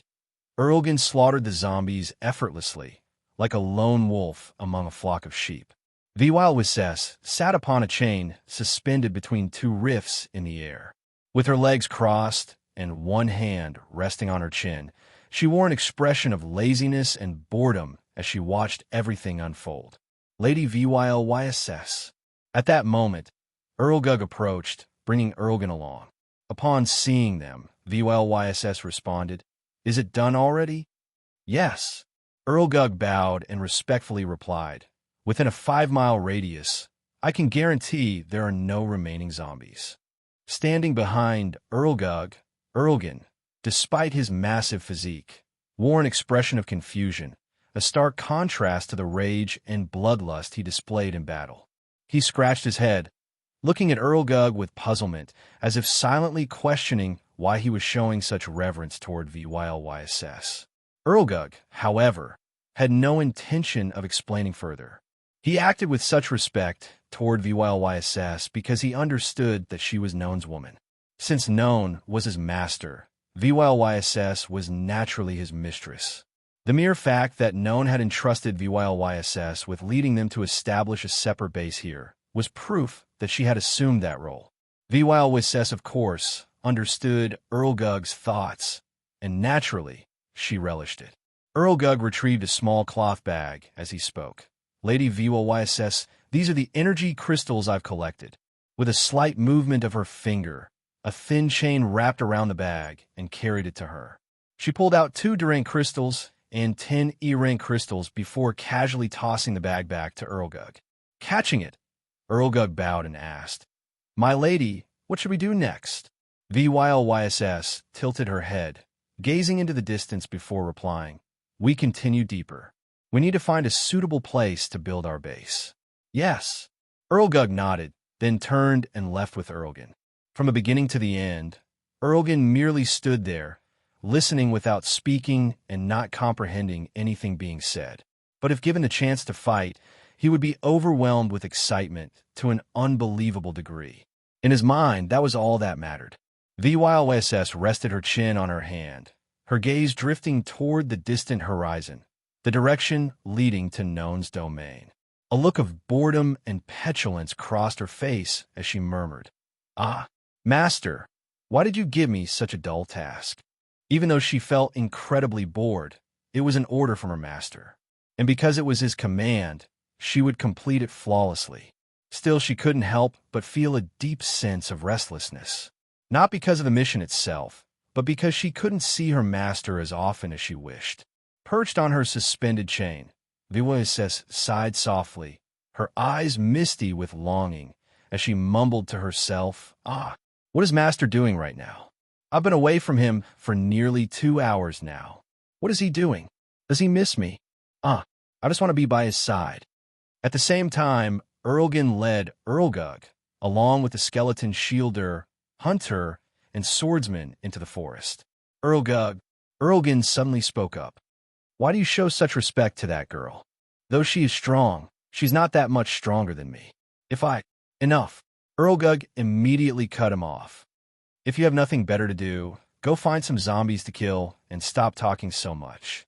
Erlgan tilted his head, his face filled with confusion and naivety as he looked at Erlgug. Seeing his expression, Erlgug sighed and said, "You don't need to understand. Even if I explain it, you wouldn't get it. All you need to know is that when Master is not here, we follow Lady VYLSS's orders. That's all." Erlgan frowned. "Does that mean VYLSS is trying to seize power for Master? I will. Bop." Erlgug could no longer hold back. He grabbed his magic staff and smacked it against Erlgan's head. Though Erlgan felt no pain, The act gave Erlgug a slight sense of satisfaction. Damn it, are you stupid? Didn't you hear a word I just said? Erlgug snapped, his voice full of frustration. You don't need to figure out the reason. Just do as I say. Erlgug felt an intense headache coming on. Despite being incredibly strong and having evolved to D-peak rank, Erlgun's intelligence remained stagnant, showing no improvement. Something so simple and obvious, yet he still couldn't grasp it. It made Erlgug worry that one day, Erlgun might be tricked by someone. This isn't good. I need to keep an eye on this idiot. If someone deceives him, that's one thing. But if he gets manipulated into betraying Master, that would be disastrous. The thought sent a chill down Erlgug's spine, and he always decided to keep Erlgun within sight. Erlgun had disappeared once before, and when he returned, he had almost attacked Master. Even though it wasn't intentional, it proved how easily he could be deceived due to his naive nature. Erlgug furrowed his brow and said, "From now on, you stay right next to me." Understood. Erlgun didn't understand, but he could only nod. No matter how strong he was, shamans held an extremely high status in the High Orc tribe. Because of that, Erlgun didn't dare argue and simply nodded in confusion.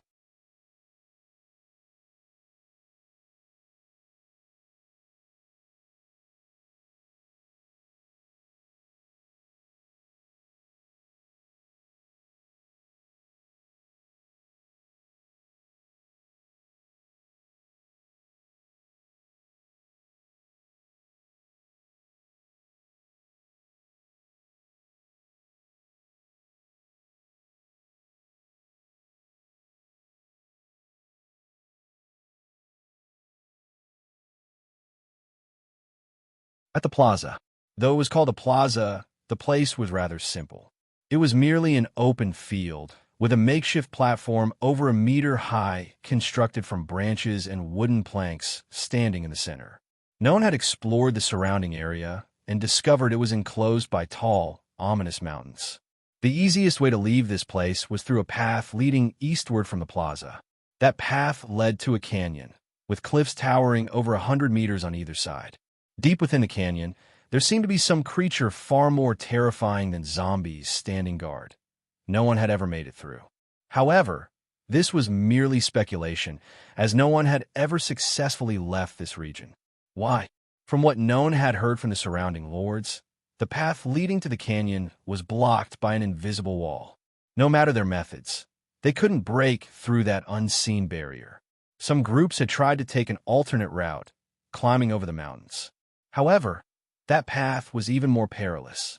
The forest was teeming with beast-type zombies, far stronger than human-type zombies. There were even numerous D-rank zombies lurking in the woods. Considering that all the lords here were only F rank or E rank, a D-rank zombie was a nightmare to them. Even if their strength was on par, the infectious nature of the zombie virus meant that a single wound, no matter how small, could become a fatal injury. Because of this, no one dared to risk venturing into the gloomy forest. In the end, they were all trapped here. To put it more accurately, this place was nothing more than a giant cage, and there were pitiful beasts locked inside. Noan looked around and noticed quite a few people perched on the high branches surrounding him. Their expressions held a hint of disdain mixed with arrogance.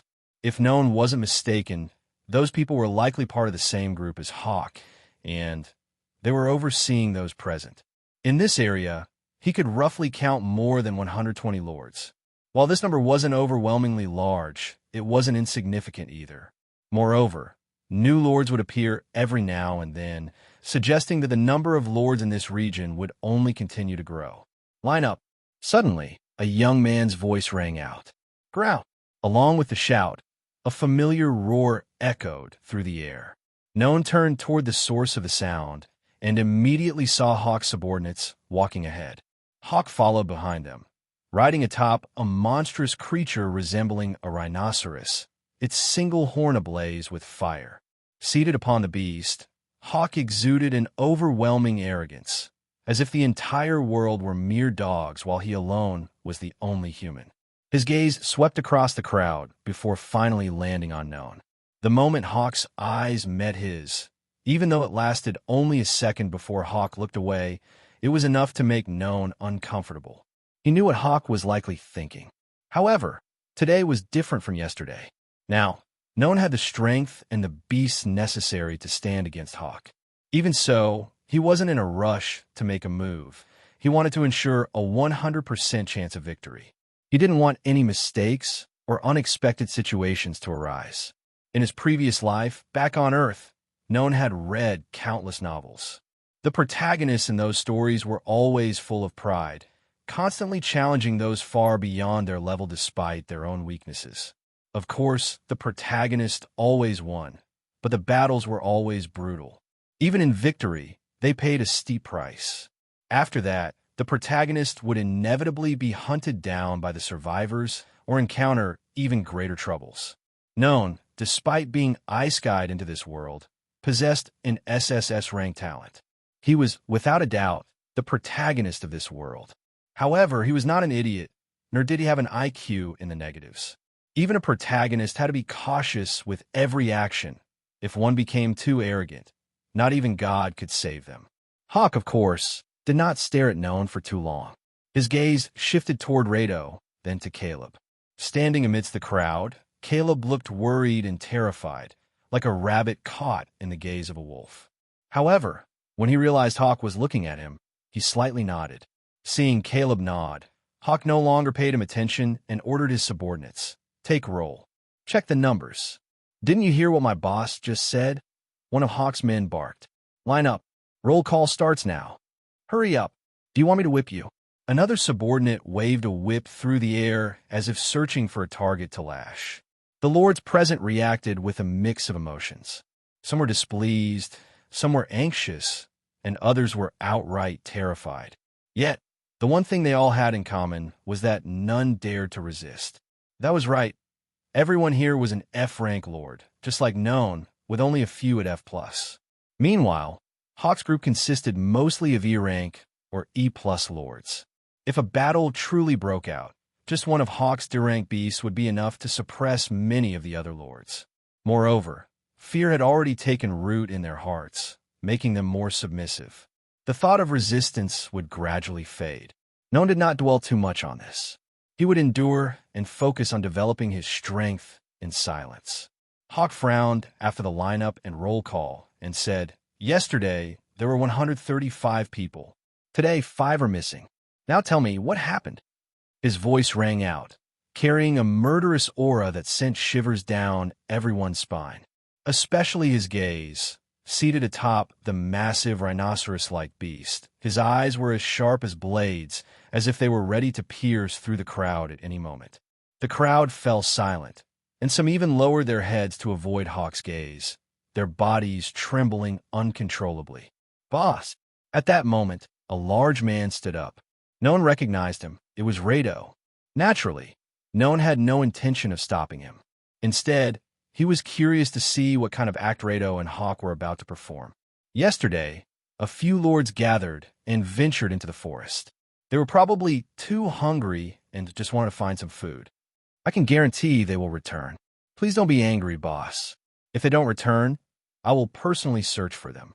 Hearing this, Hawk's eyes filled with fury, and his voice became even more threatening. However, he did not forget to glance briefly at Caleb. The moment he saw Caleb, a flicker of concern appeared in his eyes. He hesitated momentarily before saying, "In 2 days, if they haven't returned, you will go into the forest and find them." "Understood. If you fail to find them, you know the consequences, don't you?" Rado nodded, then sat back down. Noan found the situation puzzling. According to what Ziz had told him, Rado and Hawk were in the same group. Why would Hawk allow Rado to enter if the gloomy forest was truly dangerous? Furthermore, why did Rado volunteer so confidently? Could there be some kind of conflict between Rado and Hawk? Or are there deeper issues at play that I'm unaware of? Noan wondered. "Listen up." Hawk's voice suddenly interrupted Noan's thoughts. "I know you're all starving. That's why I'll allow you to go to the nearby river and the safe zones of the forest. After all, we're all in the same area. I don't want to see you die." The crowd reacted with disbelief, followed by overwhelming joy. In the modern world, Food is the easiest thing to come by. People had access to it so effortlessly that they had forgotten its importance. Now, in this new territory, they were faced with hunger, something they had never expected to endure in their lifetimes. Hunger clouded their judgment, and their minds instantly shifted when Hawk mentioned food. Instead of anger or resentment, the crowd's emotions shifted into gratitude. However, Hawk noticed their hopeful expressions and sneered internally. I will divide you into groups so that you can take turns searching for food. Of course, no group can have more than 5 people. The entry fee for a group will be twice that of an individual.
Additionally, you must pay a tax, half of the food you collect.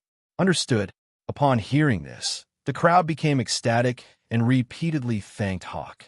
At that moment, Noan realized that Hawk had successfully taken control of the Lord's mindset.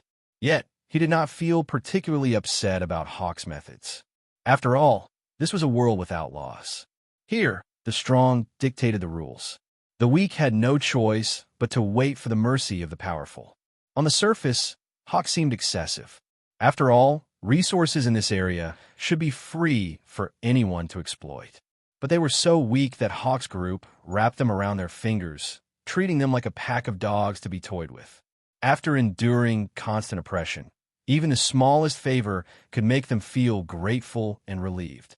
Noan noticed that a few individuals who had initially harbored rebellious intentions, those whose eyes had been filled with hostility, began to waver. Their eyes flickered with hesitation, as if they were unsure if resisting was the right choice. Caleb's gaze fixated on Noan through the sea of people, filled with confusion. After all, no matter how strong someone's mind is, they will still be affected by the FOMO effect to some degree. But when Caleb saw Noan's expression, completely devoid of emotion, with only a hint of skepticism, he finally realized that Noan was far from ordinary. TSK. Caleb clicked his tongue inwardly. No matter how stable your mindset is, you're still just an F rank lord. Noan sat on the ground, checking information on the system while Hawk began dividing the group according to their assigned numbers. He wasn't particularly interested in the process. Crit. Suddenly, Zis' voice rang out, a faint sound, but enough for Noan to hear. He frowned, glancing toward the distance, about 10 meters away. Amidst the crowd, his gaze met Caleb's. Noan looked at him for just a second before dismissing him entirely. After all, Noan had already decided that Caleb wasn't a friend, so there was no need to pay him any attention. Suddenly, Caleb stood up and moved to Noan's side, asking worriedly, "Noan, are you still mad at me? Is it because I let slip that you had food, and now you're treating me like this?" Caleb deliberately spoke louder, as if wanting everyone to hear. "Food!" At that, the crowd's attention shifted to Noan, their murmurs growing. "He has food. Didn't you hear what that young man just said? He has food. Could he have gone into the forest to pick fruits? Or maybe he caught some fish from the nearby river. As long as you pay a small fee, you can fish, though you still have to pay a tax afterward." A small fee? Do you even know how much a small fee is? It's 10 F-rank crystals per entry into the river or forest. And after gathering food, you still have to give up half of it as tax. You call that a small fee? Compared to starving to death, That price is a bargain. Didn't you hear what Hawk just said? To save costs, we can move in groups. The fee is doubled, but a group of 5 can enter together. That's a great deal. So Hawk's group isn't entirely ruthless. At the very least, they're giving us a chance to survive. That's right. Hearing the growing interest of the people around them, Caleb raised his voice even further. I know having food supplies is supposed to be a secret, but we've all been thrown into this dead land together. We need to stick together if we want to survive. You have the ability to bring food supplies here, yet instead of sharing, you hide it away for your own use. Don't you feel ashamed? Damn it! A young man jolted in shock, quickly standing up. What did you just say? He can bring food supplies here. Caleb saw the man who had spoken and nodded. That's right. He has plenty, yet he refuses to share and keeps it all for himself. Bastard! Another young man shouted directly at Noan. You selfish scum! How could you be this greedy? Exactly. We've all been forced into this barren land, so why not help each other instead of being so selfish? Hurry up. If you share some of your food supplies with us, we won't pursue this matter any further. The crowd was growing chaotic, all directing their frustration toward Noan. Hawk and Rado stood watching from a distance like spectators at a play, showing no intention of stopping the commotion. Seeing this, Caleb smirked inwardly, but maintained his dissatisfaction and concern outwardly. He quickly raised his voice. Everyone, it was my fault for exposing that he has food supplies. However, I don't want him to be selfish either. Then, Caleb turned toward Noan, his face filled with determination and righteousness. Noan, you helped me when I was starving, and I'm truly grateful to you. However, I don't want to be the only one with a full stomach while the others starve. That's why I apologize for revealing your secret. But I also hope you'll share the food with everyone and tell them how to bring it into this area. If you do that, everyone will be grateful to you. And when you face difficulties, they will help you in return, won't they? That's right. The crowd roared. Hurry up. Hand over all the food supplies. Damn it. What's the point of talking so much? Just grab him by the throat and force him to talk. Exactly, seize him. The mob turned into a frenzied horde, each person eager to capture Noan, forcing him to hand over his food and reveal his secret. In this barren land, simply having the ability to store food significantly increased one's survival rate. Even if one couldn't level up or compete with other lords, using food as a currency could yield considerable benefits. Noan, Caleb continued, you've heard everyone. You must understand that they are starving. They are desperate. If you don't hand over the food supplies, I'm afraid they'll do terrible things to you. Noan frowned at Caleb, then looked at the crowd surrounding him. Suddenly, a mocking smile spread across his face. Ha ha! Hearing Noan laugh, Caleb scowled and snapped. Noan, what the hell are you laughing at? Noan slowly stood up, his eyes filled with utter contempt as he gazed at everyone around him. His voice dripped with ridicule. Why should I help you? Caleb was about to say something, but Noan cut him off. Why don't you take a look at your own reflection in a puddle of piss and see if you're even worthy of my help? The same goes for all of you. Don't throw that ridiculous moral nonsense, thinking you can make me feel guilty or ashamed. Are we close? Why the hell should I help you? Yes, I have plenty of food supplies.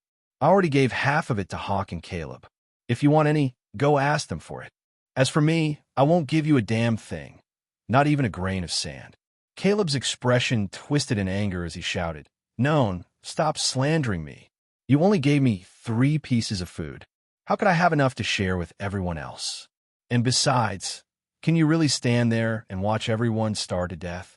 You have to understand that. Noan!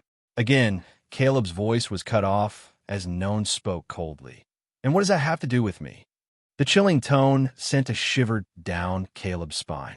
At that moment, he felt that Noan's gaze wasn't that of a human, but a bloodthirsty beast. Caleb was the hidden leader of Hawk's group, the one pulling the strings from behind the scenes. He reveled in the feeling of having everything in the palm of his hand. That was why he always looked at others with the gaze of God, a ruler above all. But now, standing before a mere Rank F Lord, he felt something he had never experienced before, fear. At that moment, It wasn't Noan who was trapped in the crowd's grasp. No, it was Noan who had the entire situation in his hands. No, Caleb roared in his mind. This is just an illusion. How could he possibly intimidate me? He tried to calm himself, to reassert his control. He wanted to speak, to say something, but to his horror, he realized he had nothing to say. What's wrong? Check out your tongue. Noan smirked, a mocking glint in his eyes. Do you all want to fight me? I almost forgot. I've only been in this area for 1 day. I still have 2 days of protection. If you want to attack me, kill me, or destroy my territory, you just have to shut up and wait for 2 more days. That was right. Every newly arrived lord was granted a 3-day protection period under the system's shield. It was the very reason why Hawk and Rado hadn't acted yet. They were simply waiting for the right moment. Hearing this, the crowd burned with frustration, their faces flushed red with anger, yet they were powerless to do anything. Caleb gritted his teeth. Noan, don't think you're safe. They may not be able to kill you, but teaching you a lesson? That's a different story. Noan's smirk vanished. His gaze, filled with nothing but scorn, locked onto Caleb. You're welcome to try. Caleb furrowed his brows, his eyes filled with anger and irritation. In the past, even when he had to exist among high-ranking lords, he lived safely thanks to his intelligence and ability to manipulate others. More precisely, he knew how to parasitize high-rank lords. That was also why no one dared to challenge or look down on him. But today, he encountered Noan. Noan not only provoked him and belittled him, but also emanated a murderous aura, as if he wanted to kill him. Caleb clenched his fists tightly, but could not let his anger consume his mind. Noan, aren't you afraid that everyone here will gang up on you? You should know that. Noan sneered and cut off Caleb's words. Like I said, you can try. If you can't, then don't waste your breath. You bastard. Suddenly, a young man shouted and stepped forward, grabbing Noan by the collar. You think I don't dare to hit you?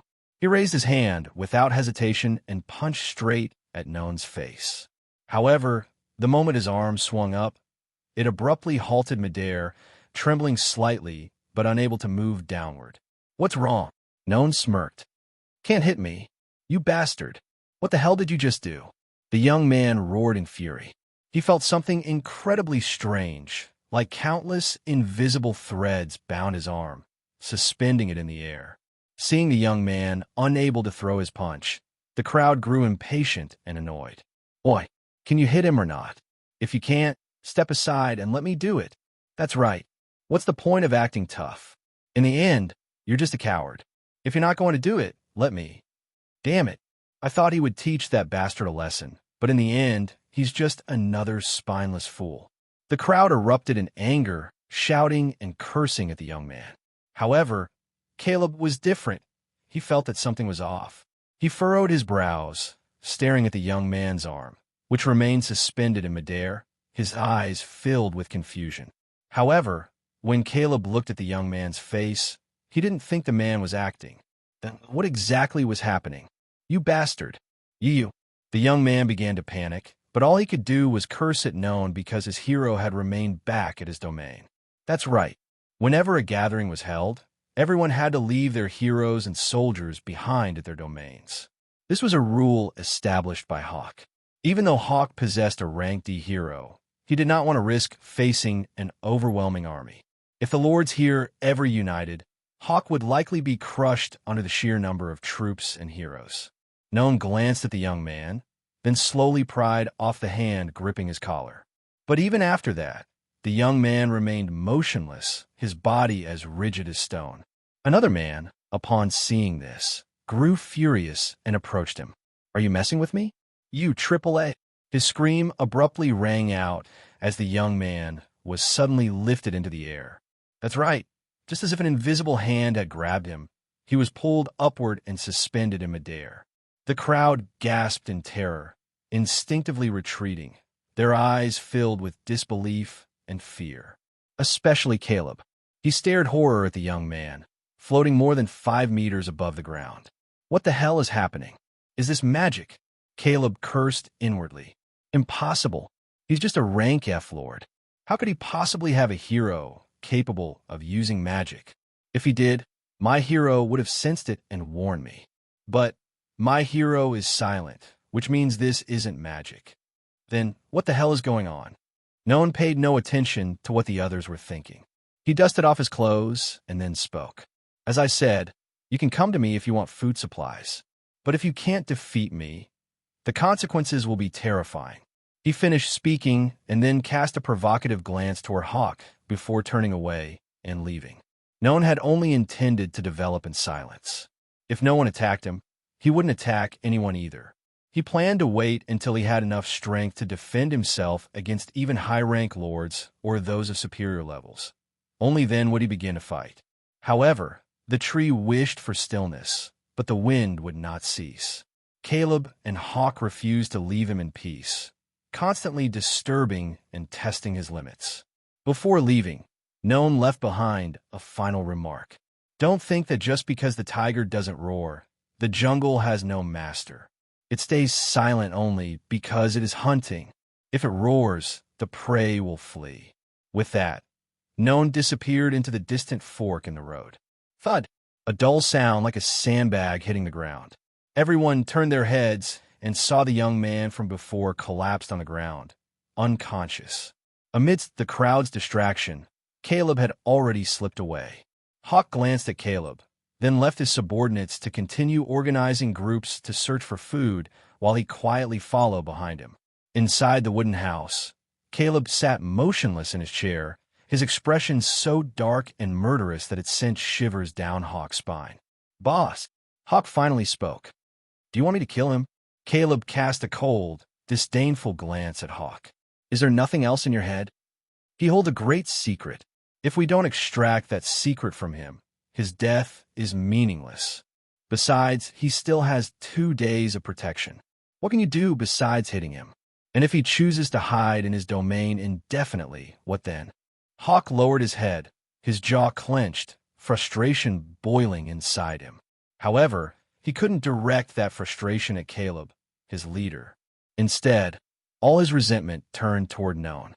"Then in 2 days, we'll bring our heroes, crush his domain, and turn him into our slave." Caleb shook his head and sighed. "Are you stupid? What if he decides to fight to the death against us? Even if he dies, he might never reveal that secret, and in the end, we'd gain nothing. Then what should we do?" Hawk shouted in frustration. "Boss, are we just going to endure this? The other lords will think we're nothing but cowards. When that happens, they'll unite to overthrow us. Boss, you don't want that day to come, do you?" Caleb nodded slightly. "You think I haven't considered that possibility? But are you certain that bastard is just a rank F lord?" "Huh." Hawk looked puzzled at Caleb's question. "Boss, why are you asking that? His entire territory is filled with rank F skeletons. That means he's a rank F lord. There's no mistake about it. Indeed, the rank of a lord's soldiers would always match the rank of the lord. A rank F lord could only summon rank F monsters, no higher, no lower. This was an unchangeable rule, which lords relied on to gauge each other's rank." Caleb frowned. "I just find it strange. His confidence is more like that of a high-rank lord. And besides, what he did earlier was bizarre. How did he suspend that kid in midair so easily?" Hawk laughed. "Boss, you're overthinking it. I bet he just staged the whole thing with someone helping him act. If not, maybe his hero was nearby, using magic to pull it off." Caleb shook his head. "No, if any magic energy had been used, my hero would have sensed it and warned me." "Boss, you're worrying too much," Hawk chuckled. "If you trust me, then leave him to me. I promise, once his protection period expires, I'll bring you his head and his secret." Caleb glanced to Hawk. He didn't know where Hawk got such confidence, but he had no better plan. In the end, he nodded. "Fine, I'll leave this to you. Don't disappoint me." Hawk's lips curled into a cruel smile. He bowed slightly, his voice brimming with certainty. "Yes, boss." Returning to the domain, Ziz crawled outside, resting on Noan's shoulder, expressing anger by continuously flailing its 2 legs. "Crit, crit, crit. I know you're angry," Noan said. "However, we don't know enough about our opponent yet, so we can't act recklessly. Although I'm stronger, They have more people. Besides, I have a feeling that Hawk isn't their leader. Indeed, Noan found it very strange. Even though Hawk acted arrogantly and could issue orders to those around him, Noan sensed that Hawk was merely trying to make everyone believe he was in charge. Of course, no one doubted it, but Noan couldn't shake the feeling that something was off. It felt as though Hawk was not the true leader, but just a small pawn obeying orders from someone else. Could there be a higher-ranked lord than Rank East in this place? However, Noan immediately dismissed that thought. The gap between ranks and levels was simply too vast. Even the difference between Rank E and Rank D was enormous. He could recall an example from a duel he had witnessed at the academy. Both contenders were at level 4, but once the battle began, the disparity became evident. Before the hero of the Rank D Lord had even appeared, the Rank E Lord was already on the verge of defeat. And once the hero of the Rank D Lord entered the fray, just a single hero alone was enough to annihilate the Rank E Lord. That was why rank and level were the two defining factors of a lord's strength and status. In a region filled with only Rank E and Rank F lords like this one, the appearance of a Rank D lord would be no different than a phoenix among a flock of chickens. No one didn't believe such a person would remain silent until now, because they would have the power to dominate every lord present. But if a Rank D lord was truly here and still lurking in the shadows, that would be extremely dangerous. That was why Noan needed to be even more cautious. He couldn't afford to act recklessly. At the very least, he had to find out if someone was backing Hawk. If not, then this would be easy to resolve. Right now, to uncover the truth, this is my only option for secretly tracking Hawk. If I evolve this to Rank E+, or even Rank D, it would be much easier for it to infiltrate the enemy's base. Noan wasn't in a rush. Currently, he has 2 summoning chances per day. That was why he was confident that he could evolve this to a higher rank within the next 2 days. Why wasn't he using VYLYSS? Because she had a more important mission. In the afternoon, within the gloomy forest, VYLYSS stood amidst the trees, gazing deep into the forest with an expression full of displeasure. She raised her hand, and countless chains pierced through the air behind her, surging forward. Kung! Kung! Kung! The sharp clashing of metal resounded incessantly. VYLYSS watched as her chain struck what seemed to be an invisible wall ahead, unable to move further. Her brows furrowed. Whether using her eyes or her ability to sense magic, VYLYSS could not detect this invisible wall, yet it undeniably existed. How strange! What exactly is this thing? She muttered. It wasn't created by magic, and it doesn't seem man-made either. Could have been formed by God.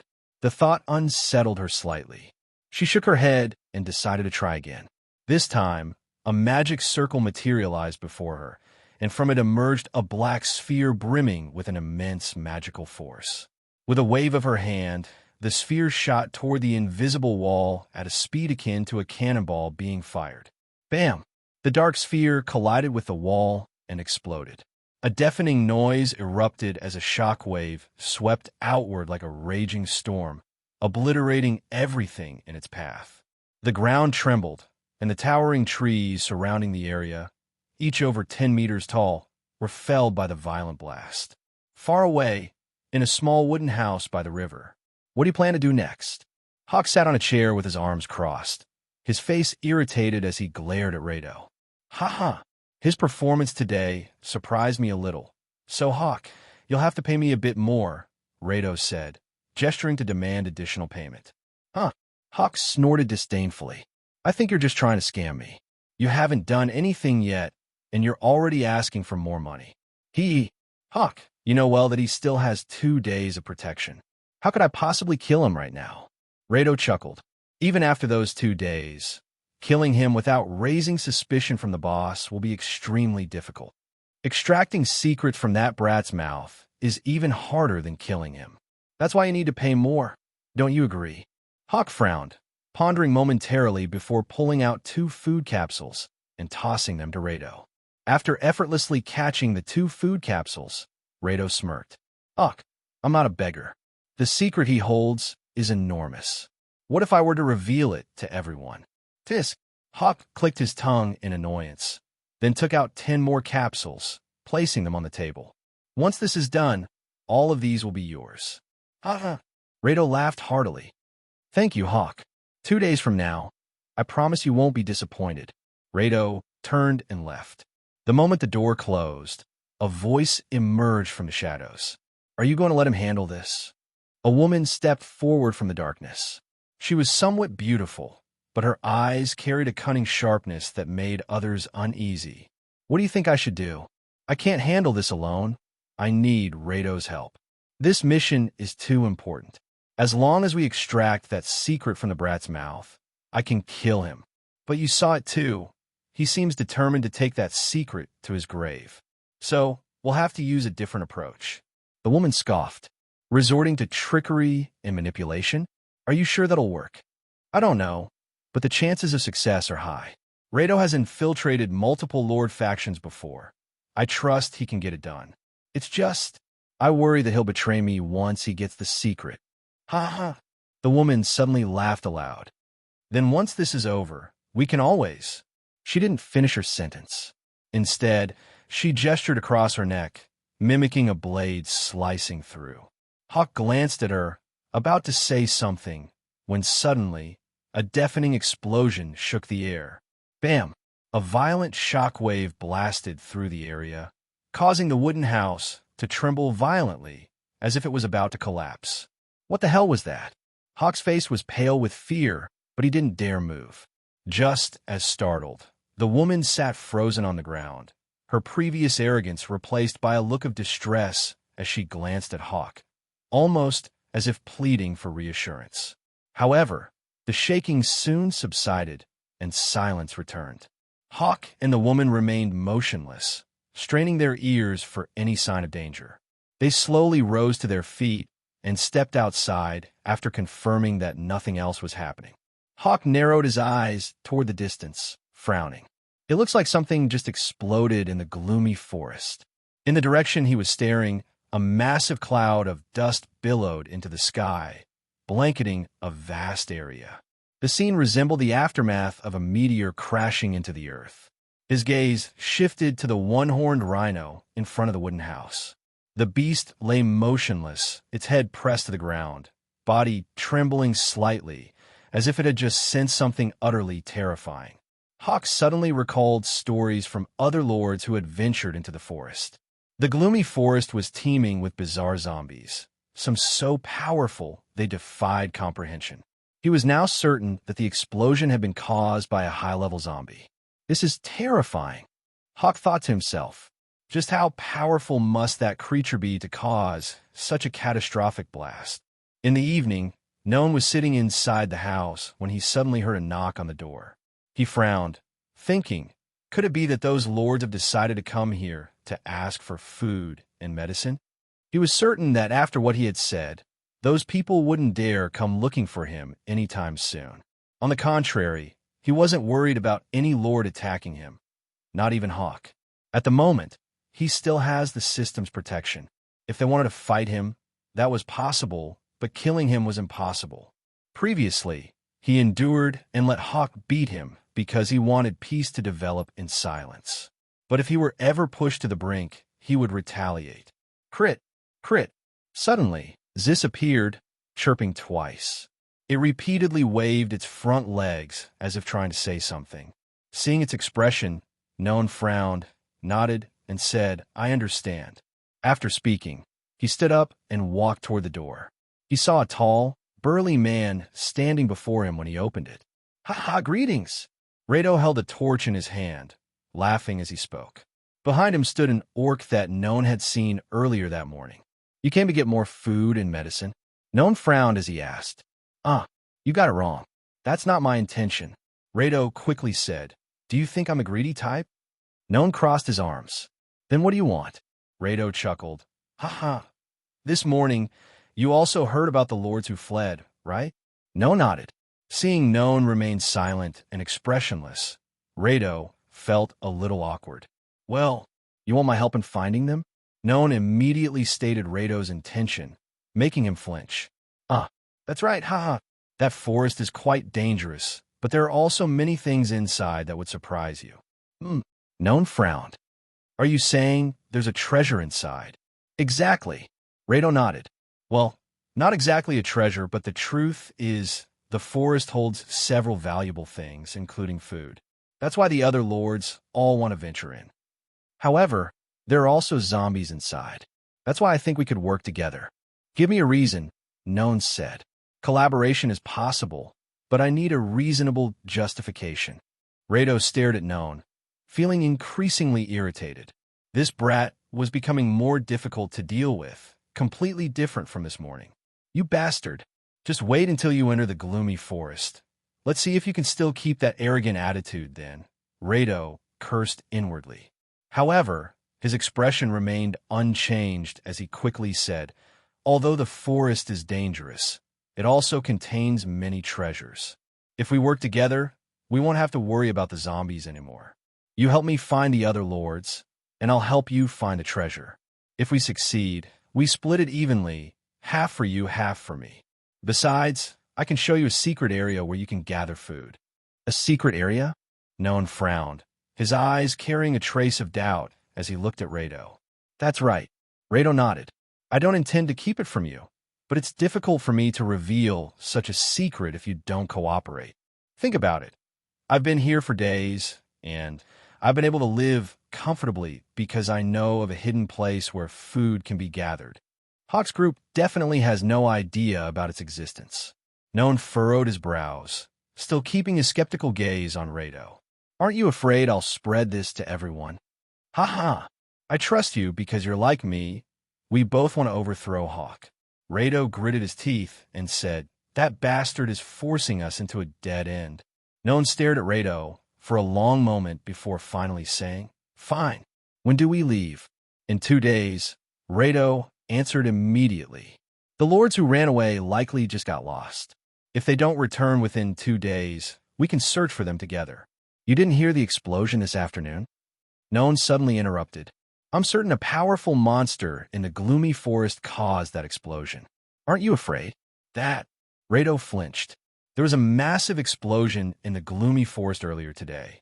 He inwardly cursed whatever monster was responsible for it. Don't worry, Rado quickly explained. That explosion happened deep inside the forest. We're only searching near the outskirts. If we find nothing, then it means those lords are either dead or have found another way to escape. Even so, I will still compensate you fairly. You just need to come with me. The outcome doesn't matter. Hearing this, Noan didn't ask any more questions. He simply nodded and said, good. When the time comes, you can find me. Also, don't you want to take more food and medicine? Haha, are you joking? Rado laughed loudly. I already have a place to gather supplies. Why would I need to take anything from you? All right, I need to return now, or Hawk will start getting suspicious. After finishing his words, Rado left, taking his warrior with him. Watching the two disappear at a distant crossroads, Noan shut the door and went back inside. Crit! Crit! At that moment, Sis quickly crawled onto his head, wrapping its front legs around his hair and pulling hard while making strange noises. Ack! I get it! Noan quickly grabbed Zis and held it before him, speaking gently. Don't worry. I know he doesn't have good intentions. His words are full of holes. Only a fool would believe him. I agreed because I want to settle this once and for all. Besides, Zis, after tomorrow, I have a task for you. Hearing this, Zis immediately raised one leg in a military-style salute. Crit! Crit! Seeing Zis rapidly shifting expressions made Noan chuckle. Sometimes, Noan felt as if Zis possessed the soul of a human. Could it be that someone got Ice-Sky-Ed into this world, but their soul ended up inside Zis' body? He immediately dismissed the thought. It was too bizarre and ridiculous. If that were the case, would Zis eventually turn into a human? Or perhaps a beautiful woman? No, if that happened, the first thing Zis would do was probably kill him. Noan shook his head, deciding not to dwell on it any longer. He spoke to Zis in a soft voice. Tomorrow, I'll have another gift for you. After that, I need you to watch Hawk and Rado for me, all right? Crit! Crit! Zis immediately raised its front legs as if assuring him that it would complete the mission without fail. Noan smirked in amusement. But just as he stepped into his room, a hand reached out from the shadows and grabbed his shoulder. Startled, he barely had time to react before he was pulled backward. Soft, warm cushions pressed against his head, carrying a seductive and intoxicating scent. Noan instantly realized who was embracing him. "VYLYSS, when did you get back?" VYLYSS pouted, a hint of sulking in her expression. "Master, did you forget about me?" "That's of course, I didn't forget you. I'm just slightly surprised you came here to see me." VYLYSS huffed. "If I hadn't come, you wouldn't have remembered me, would you?" "No. What are you even talking about?" Noan sighed, feeling a headache coming on. VYLYSS had been getting more and more clingy lately. Sometimes, even if they were apart for just a few hours, she would act like they hadn't seen each other in months. Crit, crit, crit. Suddenly, a strange sound echoed. Zis had climbed onto Noan's head, its expression furious as it waved its front legs frantically. VYLYSS found this odd. Zis was just a spider monster, so why did it give off such an unusual presence? Normally, low-rank monsters that weren't humanoid had very basic intelligence. There was no way they should be capable of such complex expressions. However, VYLYSS didn't think too much about it. After all, the time she could spend enjoying herself with her master was limited, so she had no interest in dwelling on unsolvable matters. "Get lost." VYLYSS swung her hand, and four chains instantly shattered the space around them, hurtling towards Zis. However, Zis was incredibly quick. It shot silk to the ceiling and swung itself up, vanishing into the darkness. Holding Noan tightly in her embrace, VYLYSS frowned and said, "You think you can use the darkness against me? Even in 10,000 years, you'll never defeat me." As soon as she finished speaking, she pointed her finger toward the dark corner of the room.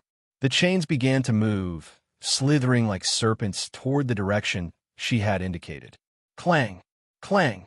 The metal clashing echoed through the air, followed by a strange cry. Crit! Zis let out a furious screech as it was ensnared by VYLYSS's four chains, suspended mid-air like a cocoon, with only its head exposed. VYLYSS licked her lips and smiled. "Let me show you how humans enjoy themselves." With those words, she conjured a layer of darkness beneath them, then pushed Noan down. Seeing what was unfolding before its eyes, Zis uttered another furious cry. Crit! The invisible wall? Noan frowned and asked. It was midnight. After 2 hours of fun with VYLYSS, she held Noan in her arms and recounted what she had seen earlier that afternoon. "So, the explosion this afternoon was—" "That's right, Master." VYLYSS couldn't conceal it and said, "I tried using magic to destroy it, but it seemed not to react at all. In other words, neither physical force nor magic can affect that invisible wall. I also researched because I thought it might be a magical seal. However, there were no signs of magical energy or traces indicating that humans created this wall. Because of that, everything has reached a dead end. But Erlgug is leading everyone to investigate whether there is another path or some way to bypass this invisible wall." Noan furrowed his brows, murmuring, "Could this place be a cage?" He recalled countless theories he had heard or read back in that city, about how the system was created by a transcendent being or a civilization far more advanced than humanity. They would force humans to fight until they found the strongest ones, who would then serve that superior civilization. Because of this, Noan suspected that the sudden change in the training format for lords was the will of the civilization that had created the system. Noan shook his head, unwilling to think further. After all, he was still too weak, and there was no need to concern himself with such a massive issue. "All right, if you and the others can't find another way to leave this place, try to find a safe location to establish a new base." "Understood, Master." VYLYSS spoke as she pulled Noan tightly into her chest. "No, oi, I'm having a serious conversation here." "Fine, I'll let it slide this time since it's so soft and fragrant." Inside Noan's mind, foolish thoughts surfaced, but in the end he still endured the softness and allure of VYLYSS. Crit, crit. Zis' furious cries echoed, its body swinging like a breaker ball. Huh. VYLYSS snorted disdainfully, flicking her hand lightly, making the chains tighten again. Crit. Zis let out a pained shriek. Seeing this, Noan spoke gently. All right, don't do that. Huh. It dared to break the romantic atmosphere I created. I haven't killed it only because it's your creature, otherwise. Noticing VYLYSS's sulking expression, Noan found it somewhat amusing. Of course, VYLYSS obeyed him, waving her hand to loosen the chain slightly. Zis no longer howled but used its 6 eyes to glare at VYLYSS, its gaze filled with fury and resentment. Crit! Crit! A low growl came from Zis' mouth as if it were cursing VYLYSS. However, the sound was too faint for either VYLYSS or Noan to make out. Naturally, VYLYSS paid no mind to Zis. Instead, she gently stroked Noan's hair and whispered, Master, the night is still long. Shall we enjoy ourselves a little more? Noan sighed. He felt that no matter how much his strength increased, it would never be enough to satisfy VYLYSS. However, as a man, this was both his duty and responsibility. And then, 2 days later, Noan looked at the skeletons before him, feeling somewhat dissatisfied. Yesterday and today, when summoning skeletons, the 10% chance to double the number of summons had failed to activate. Of course, no mutated skeletons had appeared either. However, he felt that this was still enough. After all, he intended to use the skeleton soldiers as material for Zis evolution. On the first day, he summoned 40 Rank F skeletons, combining them with the leftover skeletons from before, which he had been unable to fuse. He created 8 Rank E skeletons, with 1 skeleton remaining at F+. Today, after summoning and fusing, he had 12 Rank E skeletons, with only a few lower-ranked ones left. Zis, are you ready? Hearing Noan's question, Zis immediately placed 1 foot on its forehead, adopting an extremely serious expression. Crit! Crit! Noan gave the command, Evolve Zis. Ding! Do you want to use 6 Rank E materials to evolve Zis? Confirm. Ding. Evolution process starting. Immediately, Zis was once again enveloped by countless honeycomb-like magical runes. Noan wasn't particularly worried. After all, this process was completely safe and wouldn't pose any danger. He was looking forward to whether a mutation would occur when Zis advanced from rank E to E+. It was well known that mutated monsters were far stronger than regular ones within the same rank. Notable examples included the skeleton hunters, shielders, and swordsmen he possessed. More importantly, there were Erlgan, Erlgug, and VYLYSS. Among them, VYLYSS displayed the most outstanding performance. Not only could she use the magic typically available to succubi, but she could also wield additional spells beyond that. Particularly, there was the Infernal Chains, a spell capable of summoning chains that pierce through space to attack and restrain enemies. If Erlgan and VYLYSS were to battle, there was no doubt that VYLYSS would immediately overpower him with her control abilities. After a while, Noan felt a noticeable increase in his physical strength. He had reached a level 6 times that of an ordinary person, and it was still continuing to rise. His body turned red like a burning coal, radiating an overwhelming heat that caused thick smoke to billow from his skin. Yet, he didn't feel hot. On the contrary, he felt incredibly comfortable, as though every cell in his body was growing stronger. His internal organs also became more robust, functioning more efficiently. Any toxins lingering in his system were incinerated, turning into smoke that drifted out of his body. After a while, his body gradually stabilized. Noan clenched his fist, sensing that his strength had now reached 7 times greater than an ordinary person's. He raised his arm, watching as his fist became encased in black scales, similar to Erlgan's skin, before he threw a punch. Bam! The shockwave exploded with a deafening sound, like the detonation of fireworks. Noan stared at his fist, slowly focusing on the power surging within him. This is terrifying, he thought. Right now, I'm only a level 1 lord, yet my strength has already reached this level. If I reach level 4 and obtain a class of my own, my power will ascend to an entirely new realm. Noan forced himself to suppress the arrogance stirring inside him. He refused to let this small achievement make him forget that, in the end, he was still just an F-rank lord. One must remember that countless beings were far stronger than him out there. For that reason, he refused to be complacent. Come! At that moment, a sound like shattering glass echoed, followed by the sight of a spider radiating an eerie black glow, hovering in midair. Ding! Congratulations! Zis has successfully evolved into Dark Tri-Spider. Rank D, mutated. Name: Zis, Dark Tri-Spider. Rank D, mutated. Level 1. Description: the Dark Tri-Spider not only possesses unparalleled assassination and tracking abilities, but also wields a variety of magical powers. Additionally, it has an exceptional capacity for learning. The silk of the Dark Tri-Spider is of immense value and can craft clothing and weaponry. This silk provides a certain degree of resistance against physical and magical attacks. Where's this place? Zis slowly opened its eyes and saw a young man standing before it, his face filled with joy. That's my master. He evolved me again. Wait, this stream of memories, what is this? Who am I? That's right. I'm a spider. Zis began to recall memories from her past life. She had once been one of the most terrifying beings in a completely different world. But because she had too many enemies and was ultimately betrayed by those closest to her, she became the target of numerous powerful factions collaborating to eliminate her. Even though she had reached an almost supreme level of power at that time, in the end, she was still mercilessly slain. Her soul was imprisoned within a lighthouse, forced to illuminate the sea of souls.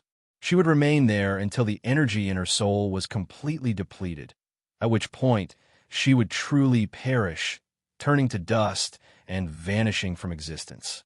After over 1,000 years, with only a sliver of energy left to maintain her existence, an invisible force suddenly pulled her from the lighthouse. At that moment, her mind was engulfed in darkness. When she awoke, she found herself reborn as a spider. A lowly creature could easily be crushed beneath someone's foot. Her consciousness had not fully awakened then, so she only had a few vague and fragmented memories. But now, her mind had become much clearer, allowing her to think like a normal human. Yet, deep within her mind, an image of Noan lingered, along with a special connection she could never break. My head hurts so much. Zis thought, what was my name again? It's been too long. I can't even remember my own name anymore. My name now is Zis. Master gave me that name. It's a good name, I suppose. After all, I'm just a spider. I don't need a grand name. Master? Wait, why am I calling him Master? In my past life, I was a terrifying existence. Anyone who laid eyes upon me would kneel before me. Why am I calling that brat my master? Damn it, I should kill him. Suddenly, Noan shivered as he felt a surge of murderous intent enveloping his body. He turned his head and looked at Zis, only to see her staring at him with her 6 wide-open eyes, her expression somewhat foolish. Moreover, Noan didn't believe that Zis would ever harbor murderous intent toward him. After all, heroes summoned by a lord would never betray their master. Furthermore, once any hero or monster underwent almighty fusion and received the evolution mark, betrayal was simply impossible. My head, why does it hurt so much? I must be loyal to Master. But why am I having these thoughts? I feel so sleepy. I want to sleep.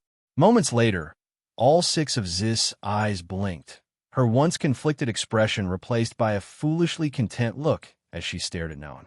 Instantly, she leaped onto his shoulder, rubbing her head against his. Crit, crit, crit.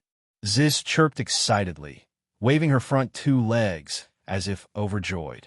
Noan chuckled and shook his head. Maybe I just imagined that earlier. The more he looked at Zis, the more satisfied he felt. Not only had she skipped past rank E+ and reached rank D, but she had even evolved into a mutant form. Can you defeat that rock rhino from before? Noan suddenly asked. Zis immediately stood upright on her two hind legs, placing her remaining four on her hips in a stance full of arrogance and confidence. Crit, crit, crit. Hearing her response, Noan understood she could easily take down the rock rhino now. However, Noan felt that this still wasn't enough. Hawk likely had more than just one rank D monster. He probably had several. Even so, Noan wasn't afraid. Bam, bam, bam. Suddenly, a loud, grating knock echoed through the door. Noan already knew who it was. Without hesitation, he stepped forward and opened the door. As soon as the door opened, Rado stood there, smiling. He said, "We need to move out. They haven't returned?" "That's right." Rado immediately responded to Noan's question. "They're either dead or hiding somewhere. We only need to search the outskirts of the forest. We'll stop looking altogether if we don't find anything today. Don't worry, I'll still share the secret about the food harvesting area with you." Noan gave a slight nod, then brought a rank F+ skeleton to accompany him. "This is your hero?" Rado asked when he saw it. "That's right." Noan sighed, his expression somewhat weary. "After all, I'm only an F rank lord. My soldiers are just rank F skeletons. Even my hero is a skeleton. I was lucky it turned out to be rank F+. Hearing this, Rado's disdain for Noan grew even stronger. However, he didn't show emotion and replied calmly. Well, that's good enough. My hero is rank E, a high orc. I can protect you." Noan nodded and said, "It's just a simple search mission. There probably aren't many zombies around the forest's edge, so there shouldn't be any real danger." Upon hearing this, a sinister grin flashed across Rado's face, but it only lasted a second before disappearing. Noan and Rado arrived at the outskirts of the forest, where towering trees stretched over 10 meters high, their fallen leaves rotting on the ground. Noan tried to peer deeper into the forest, but couldn't see anything. True to its name, this was the gloomy forest. Even though it was 8 a.m., the forest was eerily dim, as if night were about to fall. "Don't worry," Rado suddenly patted Noan's shoulder. "We're only staying near the outskirts." Noan nodded and followed behind Rado into a slightly darker area. This place was densely packed with trees, and the ground was covered with various vines that Noan didn't recognize. Surrounded by towering trees over 10 meters high, the dense canopy above completely blocked out any sunlight, shrouding the area in darkness and dampness. The musty scent of moss mixed with the stench of stagnant water assaulted Noan's nose, making him uncomfortable. "This place is, a special location for a fun event," Rado said with a grin. "A fun event?" Noan frowned. "What do you mean?" Rado burst into laughter, his smile filled with malice. Ha. You really are stupid, Noan. I didn't expect you to fall into my trap so easily. I had planned to use multiple tricks to lure you here, but who knew you'd be dumb enough to walk right into it alone? What the hell are you talking about?" Noan frowned, slowly backing away, his face showing a trace of concern. "Don't worry. If you tell me the secret of how you managed to bring food supplies to this new territory, I'll let you enjoy yourself a little before you die." As Rado spoke, he unfastened his belt. With nothing to hold them up, his leather pants slipped down, revealing a pair of bright red shorts underneath. "You're quite good-looking, you know. Originally, my target was Hawk, but I can't enjoy him just yet. Although you're just plain water, not as fine as wine, you can still be used to quench my thirst." Noan's face twisted in disgust. This bastard was completely deranged. No, he had always been a depraved monster. "What are you trying to do?" Noan shouted. "Don't you already have a secret food collection area? Why would you need my secret too?" Ha. You really are stupid, Noan. Rado laughed maniacally. "Human greed knows no bounds. Even though I already have a hidden area to gather food, I want more. Think about it. If I controlled all the food distribution in this region, how much power would I have?" "You're not afraid of Hawk?" Noan quickly countered. "He is a rank D monster. If he finds out you control the food supply, he'll kill you." Ha. Do you think I'm afraid of him?" Rado sneered through clenched teeth. "He only has one rank D monster and 2 rank E monsters. If we were to fight truly, he wouldn't stand a chance against me.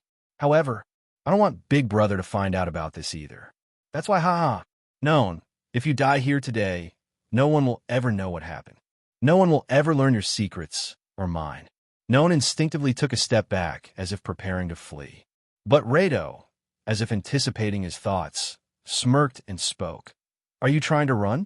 If you dare take off, I'll have my soldiers wipe out your territory. By now, they've probably already surrounded your domain. With a single command, they'll turn your land into ashes. You? Noan gritted his teeth, his face contorted with rage. That's right. Rado burst into a manic laugh. Ha ha ha, look at me with those eyes.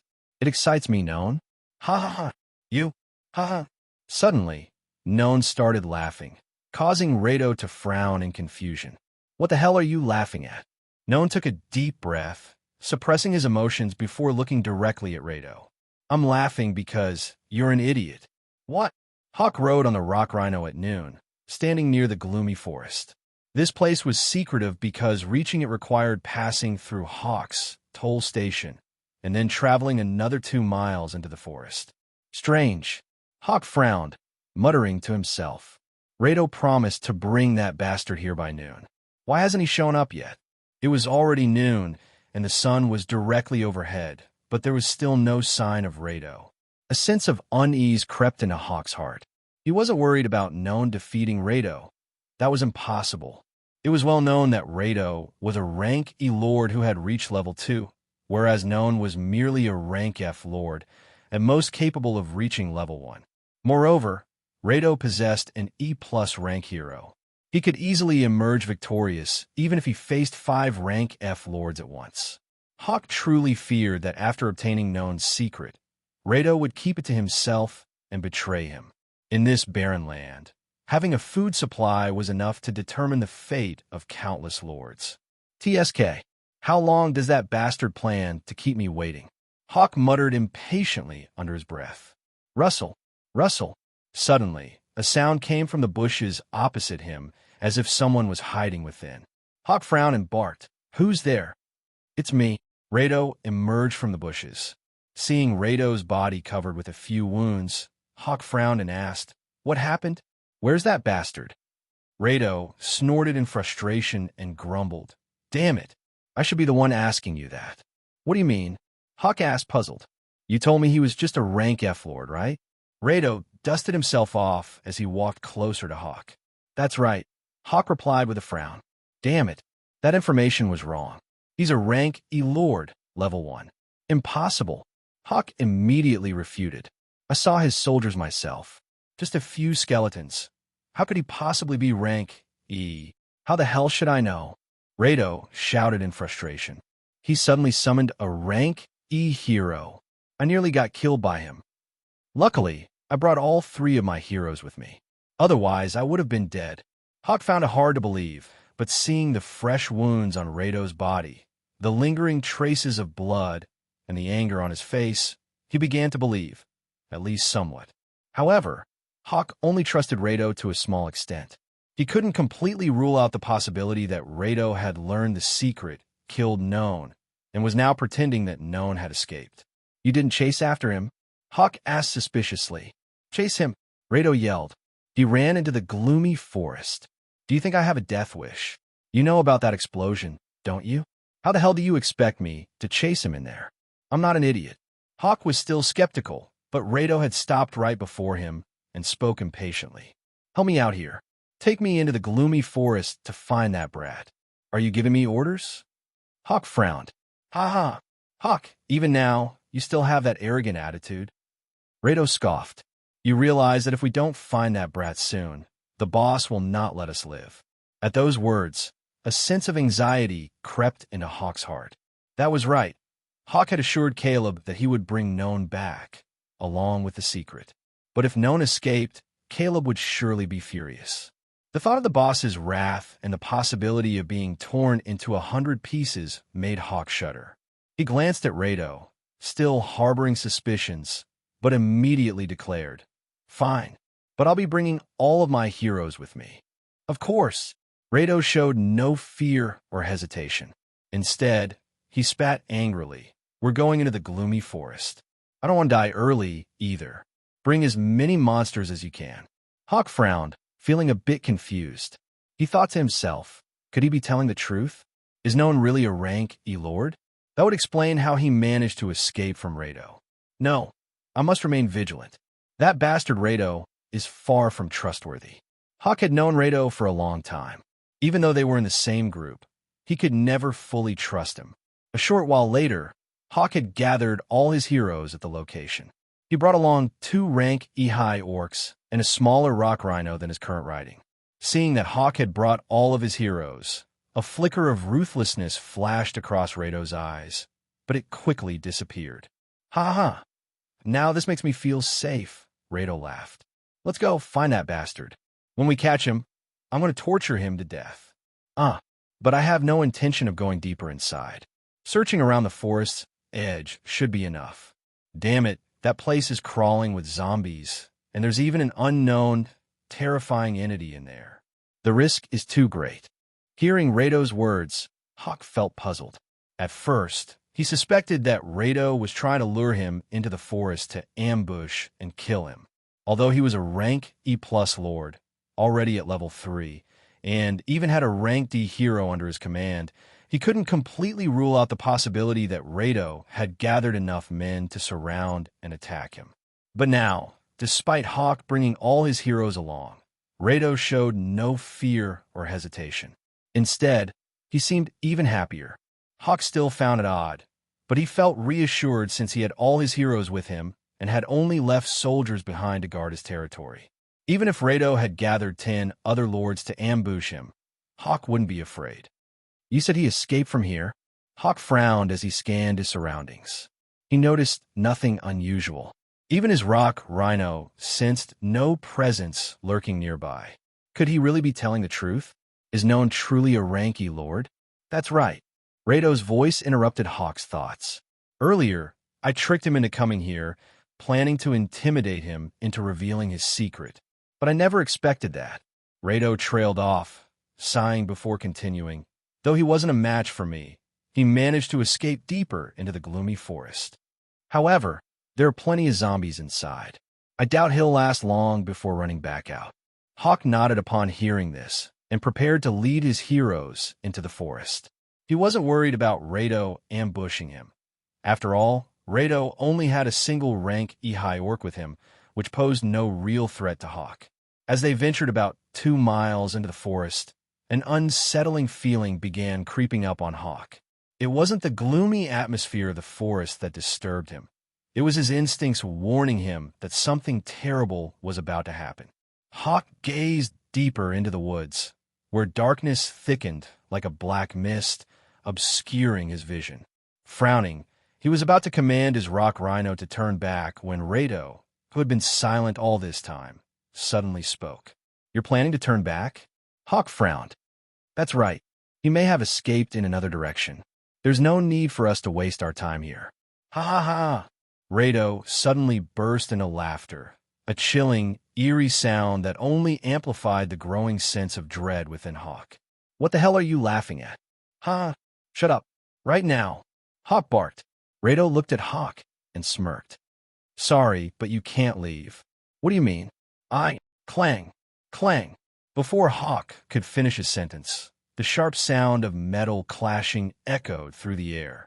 In the next instant, countless chains shot out, binding him and his heroes tightly, suspending them in midair. He was startled, his face filled with terror as he frantically looked around. At that moment, he realized that the chains binding him had pierced through the very fabric of space around him. Just what kind of monster was powerful enough to do something like this? Hawk's fear deepened when he saw that his other heroes were also tightly bound, completely immobilized. Panicked, he shouted, Rado, what the hell are you doing? Let me go. If you don't, the boss won't spare you. Rado stared at Hawk for a moment. Then, without warning, he closed his eyes and collapsed onto the ground as if he had lost consciousness. Rado! Rado! Hawk screamed, his voice laced with confusion and fear. The situation was so bizarre that he had no idea what to do next. Suddenly, he felt the chains tightening around him. What the hell? No, I am in PHMF. Before he could finish his cry, another chain shot forward, piercing straight through his throat. His eyes widened in horror as he struggled desperately, but it was all in vain. Hawk could feel his life force slipping away, his fears so overwhelming that he wet himself. But it didn't matter. The chains continued their merciless assault, killing him and his heroes alike. In the end, he never found out who or what had killed him, nor did he understand why he had to die. All he could do was carry that confusion into the depths of hell. After Hawk and all of his heroes perished, a woman emerged from behind a tree. She had long black hair, bat-like wings on her back, and a blood-red dress. Yes, it was VYLYSS. She glanced at Rado, who lay motionless on the ground, then waved her hand. Instantly, a chain pierced through his head. Of course, he had no idea why or how he had died. VYLYSS closed her eyes, and a gentle breeze radiated outward from her as its center. A moment later, she opened her eyes and said, "Master, there is no surveillance magic present. Everything is safe." At that moment, from the shadow of a large tree, a dark veil slowly dissipated, revealing Noan's figure. He stood up and walked toward VYLYSS, his gaze shifting between Hawk's corpse and Rado's. Seeing that both were dead, he nodded in satisfaction. Suddenly, two glowing orbs appeared above the bodies of Hawk and Rado. They immediately flew toward Noan's hand, leaving him puzzled. Then, a system notification appeared in front of him. Ding! Congratulations! You have successfully killed a Rank E+ Lord. You have obtained a Rank E+ Lord Crystal. Ding! Congratulations! You have successfully killed a Rank E Lord. You have obtained a Rank E Lord Crystal. Ding! The special ability of the talent Almighty Fusion activated. If you collect 500 Rank F Lord Crystals, you can evolve your Lord rank to Rank E. Note: when your Lord rank increases, Almighty Fusion will gain additional functions. Noan was startled as he read the system notifications. He had never expected that his Lord rank could also be upgraded through the talent of Almighty Fusion. Rubbing his chin, he thought, so that means Almighty Fusion doesn't allow me to fuse monsters, but also lets me increase my Lord rank. He took a deep breath, feeling that this talent was simply too terrifying. And, of course, once again, Noan felt reassured that his decision to keep the secret of his SSS rank talent was right. Setting aside the fact that it could elevate his Lord rank, the mere ability to evolve heroes and monsters made countless people crave it. If he had enough resources, even a Rank F monster could be upgraded to Rank SS. A talent that could shatter all limits, and rules like this simply should not exist. Noan understood the saying, an innocent man carries guilt for possessing a treasured gem. In this world, if you were stronger than others, they would grow jealous and seek to drag you down into the abyss simply because they couldn't stand the thought of someone else standing above them. Noan looked at the two glowing orbs in his hands, unsure where to store them. "Master, what are you looking at?" Hearing VYLYSS's question, Noan frowned and asked, "You don't see the two glowing lights in my hands?" VYLYSS tilted her head, then stepped closer, lowering her gaze to his palms. But from her perspective, there was absolutely nothing there. Realizing that VYLYSS couldn't see the Lord crystals in his hands, Noan suddenly understood. Only he could see and hold these objects. Wait a minute. A thought suddenly struck him. VYLYSS can't see the Lord crystals. Then what about other lords? Noan wanted to test this theory. It was always better to be cautious. Shaking his head, he said, "It's nothing. You've thoroughly checked the area and confirmed that there's no one around. No surveillance magic or magical artifacts tracking us." "That's right," VYLYSS replied, tilting her head. "There's nothing within a 1,000-meter radius." Hearing that, Noan nodded slightly, feeling somewhat relieved. In truth, he had wanted Hawk to suffer and regret ever laying a hand on him. However, Noan felt there was no need to dwell on the process. How things unfolded no longer mattered. Only the results did. By handling things carefully like this, even in death, Hawk and Rado had no way of knowing why they had died or who had killed them.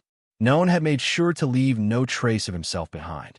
He feared that Hawk and Rado might have been carrying some magical artifact that could reveal their killer, which would only bring him more trouble and complications. For that reason, Noan had decided to let VYLYSS handle it. After all, she was a hero and possessed the ability to hide within the shadows. In an area populated only by Rank E and Rank F lords, VYLYSS was undeniably the strongest existence. At the start, Noan deceives Rayto, making him believe that Noan is tricked. Then, he had VYLYSS cast a hypnosis spell on Rayto. Since Rayto was merely a Rank E lord at level 1, he could not resist VYLYSS's power. Under her influence, Rayto quickly fell under control and revealed everything to Noan. Finally, Noan decided to use Rayto to lure Hawk to this location, where they would all meet their end. Naturally, no one besides Rayto and Hawk knew what had transpired. Fortunately for Noan, Hawk was unwilling to bring too many people with him, so he made a secret deal with Rayto instead. Leave no traces behind, Noan ordered with a frown. VYLYSS smiled. Yes, master. A moment later, a dark veil emerged, enveloping all the corpses before shrinking into a compact sphere. The chilling sound of bones snapping echoed continuously. Inside the black mass, it was as if a hydraulic press was crushing everything within. A short while later, the sphere had compressed to the size of a fist. VYLYSS picked it up and flung it far into the forest depths. It soared more than 5 miles before exploding, scattering blood and fragmented flesh everywhere. Of course, no one could reach this place, and whatever remained of the corpses would gradually vanish. After VYLYSS finished cleaning up the scene, Noan spoke. Take me to that wall. Understanding where Noan wanted to go, VYLYSS wrapped her arms around his waist and flew deeper into the forest. After traveling more than 20 miles, VYLYSS pointed ahead and said, "There." She gently set Noan down, and he stepped forward.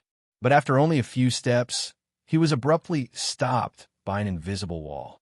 Indeed, this wall was truly invisible. If he hadn't collided with it, he wouldn't have realized its existence. Noan extended his hand and tapped against it, yet no sound was produced. He frowned. It felt as if the wall absorbed all the force of his impact. How far does it extend? Noan asked, his brow furrowed. VYLYSS tilted her head, placing a delicate finger on her lips, before replying softly. This place is quite large, but I believe the wall completely encloses the entire area. There aren't any gaps. Well, VYLYSS sighed and said, there are truly no openings. Even after Erlgan dug more than 10 meters deep, he couldn't find its end. I also tried flying up as high as possible, but the limit is 1,000 meters above ground. I couldn't go any higher. Hearing this, Noan nodded, realizing this place was a massive cage. The question now was, how could he escape? Would everyone be transported back to the city after 30 days? No, he doubted it would be that simple. More likely, something even more terrifying would happen after those 30 days. By then, he would need to be fully prepared to defend himself. Returning to the present, Noan looked at VYLYSS and asked, what about the canyon? Can you get out that way? VYLYSS shook her head. Impossible. This invisible wall also blocks the entrance to the canyon. Noan frowned, feeling a bit frustrated. Did he have to explore further down the other 2 paths? All right, have everyone search the area. If anything unusual happens, report it to me first. Don't act recklessly, Noan instructed. Most importantly, you need to keep yourself safe, understand? If you encounter danger, escape immediately. Don't take unnecessary risks. Hearing this, VYLYSS felt a warm sensation in her heart. She gazed at Noan's face, a playful glint flashing in her eyes, as she decided to tease him a little. Master, since there's no one around and no zombies in sight, shouldn't we take a moment to enjoy the scenery? No, I'm being serious here, and all she's thinking about is that. He sighed and shook his head. No, I act. Before he could finish speaking, VYLYSS had already pinned him to the ground, her soft hands caressing his face. A seductive fragrance filled his nose, clouding his thoughts and making it hard to stay rational. VYLYSS smiled wickedly, like a hungry wolf gazing at a clueless little rabbit. Master, you don't have the right to refuse. No. After spending the entire afternoon sightseeing with VYLSS, he dragged his exhausted body back to his domain. It should be noted that his current strength had increased to 7 times that of an ordinary person, yet he still couldn't defeat VYLYSS.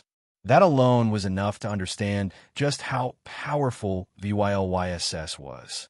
Upon returning home, he was not at all surprised to see 5 young men wrapped up like small cocoons on the ground, with only their heads exposed. However, the moment they saw Noan, their faces immediately filled with worry and fear. Fortunately for them, the silk threads had bound their mouths so tightly that they couldn't make a single sound, only writhing on the ground like helpless worms. Noan's expression remained eerily calm, so calm that it was terrifying. At that moment, Zis suddenly appeared, crawling onto Noan's shoulder and gently rubbing its head against his cheek. Noan responded by lightly scratching its head with his fingers. Naturally, Zis enjoyed this very much, lying still to savor the sensation. What the hell is this? Zis cursed inwardly. Why does this feel so good? This isn't right. I am the weaving heavenly spider. Even the dragon clan trembles at the mention of my name. How dare he treat me so disrespectfully? AAA. I can't resist. What the hell is happening to me? Of course, Noan had no idea what Zis was thinking. His gaze remained fixed on the 5 men lying on the ground, his eyes filled with a murderous aura that sent shivers down their spines. When he had left his domain earlier, he had already known that some nearby lords were planning to take advantage of his absence to seize control of the territory. That way, even if Noan managed to escape, Rado could still use his domain to threaten him. A perfectly crafted plan. If Noan had remained ignorant, still a weak and powerless lord, he would have been pushed to the brink of death by now. Fortunately, Noan was neither weak nor a fool. VYLYSS. Noan suddenly called out. From the darkness, a stunning woman emerged. She was breathtakingly beautiful, so perfect that the 5 men present were momentarily mesmerized. But the moment her eyes gleamed with a pink light, their minds were clouded, and they fell completely under her spell. Seeing this, Noan turned to Zis and said, "Untie them." Huh? Do you think I'll just obey your command? I am. AAA. Why can't I control my own body? You foolish spider. Have you sunk so low that you must submit to the orders of a mere human? Though Zis cursed internally, Noan did not hear a word of it, and despite its internal struggle, Zis did not resist. On the contrary, it felt an inexplicable joy in following its master's command. It was as if it was completely unaware of the presence of another Zis hidden deep within its mind. The silk threads unraveled. The 5 men, now hypnotized by VYLYSS, had lost all ability to resist, just like Rado earlier that morning. Noan began his interrogation. Does anyone other than you know about this plan? No, Master, they all answered in unison. Noan continued. Did anyone see or hear of your arrival in my domain? No. Hearing this, Noan was reassured. He then waved his hand, signaling VYLYSS to proceed. Naturally, their fate was the same as Hawk and Rado's. Noan was not a cruel person, but neither was he so foolishly kind. Those who wished to kill him, he would not let them live. Even if these men were much weaker than him, even if they posed no real threat to him in the future, he had no intention of leaving behind any potential dangers. The more cautious he was, the longer he would survive. Ding! Congratulations! You have killed 5 Rank F Lords. You have obtained 5 Rank F Lord crystals. The notification panel appeared, confirming that the 5 lords had been completely eliminated. Since they had acted in secrecy, each of them had only brought a single hero. And, of course, their heroes had all been slain by Zis, becoming its reserve sustenance. Noan briefly considered heading to the territories of the fallen lords to seize their assets. However, such an action was too risky. It would make it too easy for others to deduce that he was the one responsible for their deaths. Besides, behind these lords stood another figure, the true mastermind behind Hawk's group. Caleb. Yes, Noan hadn't expected Caleb to be the one leading this alliance of lords. You really can't judge a person by their appearance, Noan thought. This man is too clever, knowing how to erase his presence while secretly pulling the strings from behind. Someone like him is extremely dangerous. That's why I have to be even more cautious. After cleaning up the battlefield, he collapsed onto the bed that Ziz had woven for him. Just as the system had described, Ziz silk was of exceptional quality, like the finest luxury fabric. Lying on this bed, he felt incredibly comfortable, cool, and at ease, as if he were resting in the softest place in the world. Master, a seductive voice echoed. Hearing that bewitching tone did not excite Noan. On the contrary, it sent a shiver of fear through him. VYSSU, what do you want? Seeing Noan's anxious and wary expression only made VYLYSS want to tease him more. She lay down beside him and whispered, Master, I've been so busy these past few days that I haven't even had time to sleep. Meanwhile, you get to rest on such a luxurious bed. It's just not fair. Cold sweat beaded on Noan's forehead. He felt as though VYLYSS was planning to devour him whole. I can have Ziz weave a mattress for you, just like this, you. Before he could finish his sentence, VYLSS had already climbed on top of him, her soft tongue grazing his neck, her warm breath sending tingles down his spine. Master, I wasn't talking about the bed. Noan trembled at her sweet, alluring voice. You know exactly what I mean, don't you? As VYLSS was about to say something more, Ziz suddenly appeared, waving its legs as if ready to attack her. Crit! Crit! Crit! Ziz let out a series of threatening cries, making it clear that it truly intended to strike. VYLSS, however, merely scoffed in disdain and flicked her hand. Clang! Clang! Countless chains materialized, instantly binding Ziz in midair, exposing only its head. What the hell? A succubus? How can a succubus use the hell chains? And even combine it with spatial magic? Wait, that succubus is only at rank D peak. Impossible, unless she's a royal succubus? No, that's not right either. Even a royal succubus only reaches rank D+. They can't use hell chains or spatial magic like this one does. Wait, what the hell are they doing? AAA, my eyes. You've defiled my eyes. Damn you. You sleep with a filthy succubus and still dare to call yourself my master. I curse you. May you be forever impotent. May that succubus drain you dry and leave you to die in agony. Of course, Noan and VYLSS had no idea about the thoughts of the other Ziz. They were too preoccupied with enjoying the comfort and elasticity of their new bed. VYLSS, like a serpent, slithered onto Noan's body, her long tongue tracing a path from his neck to his chest, then lower. AAA, what the hell is she doing? Ziz cursed internally. No, this wasn't Ziz. This was another Ziz. More precisely, within Ziz's body, there were two souls, one belonging to the real Ziz, and the other to a terrifying entity that had perished long ago.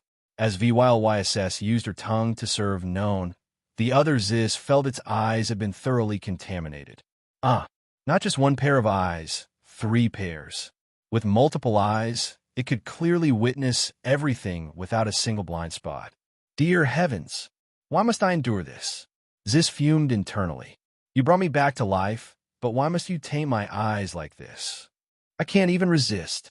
I'm trapped in this foolish spider's body, forced to follow that brat around like a loyal pet. Ziz felt utterly humiliated. In its previous life, it had devoted itself to cultivation, finding joy only in growing stronger. It had never once interacted with a man. Even at the time of its death, the legendary weaving heavenly spider, feared by even the dragon clan, had remained pure and untouched. Thus, the scene before it was incomprehensible and bizarre, so much so that it couldn't help but look down on Noan and VYLSS as nothing more than 2 lustful beasts in heat. Here, 2 people were enjoying themselves while one suffered in silent disgust. But elsewhere, someone was even more frustrated than Ziz. At that moment, in a small wooden cabin by the stream, All the members of Hawk's group had gathered. Of course, they weren't here to meet Hawk. They were here to meet their true leader, Caleb. You're saying Hawk and Rado haven't appeared today? That's right, a woman answered. Since early this morning, I haven't seen him, nor have I received any messages from him or Rado. Caleb furrowed his brows, a troubling thought forming in his mind. Could it be they've already discovered Noan's secret and betrayed me?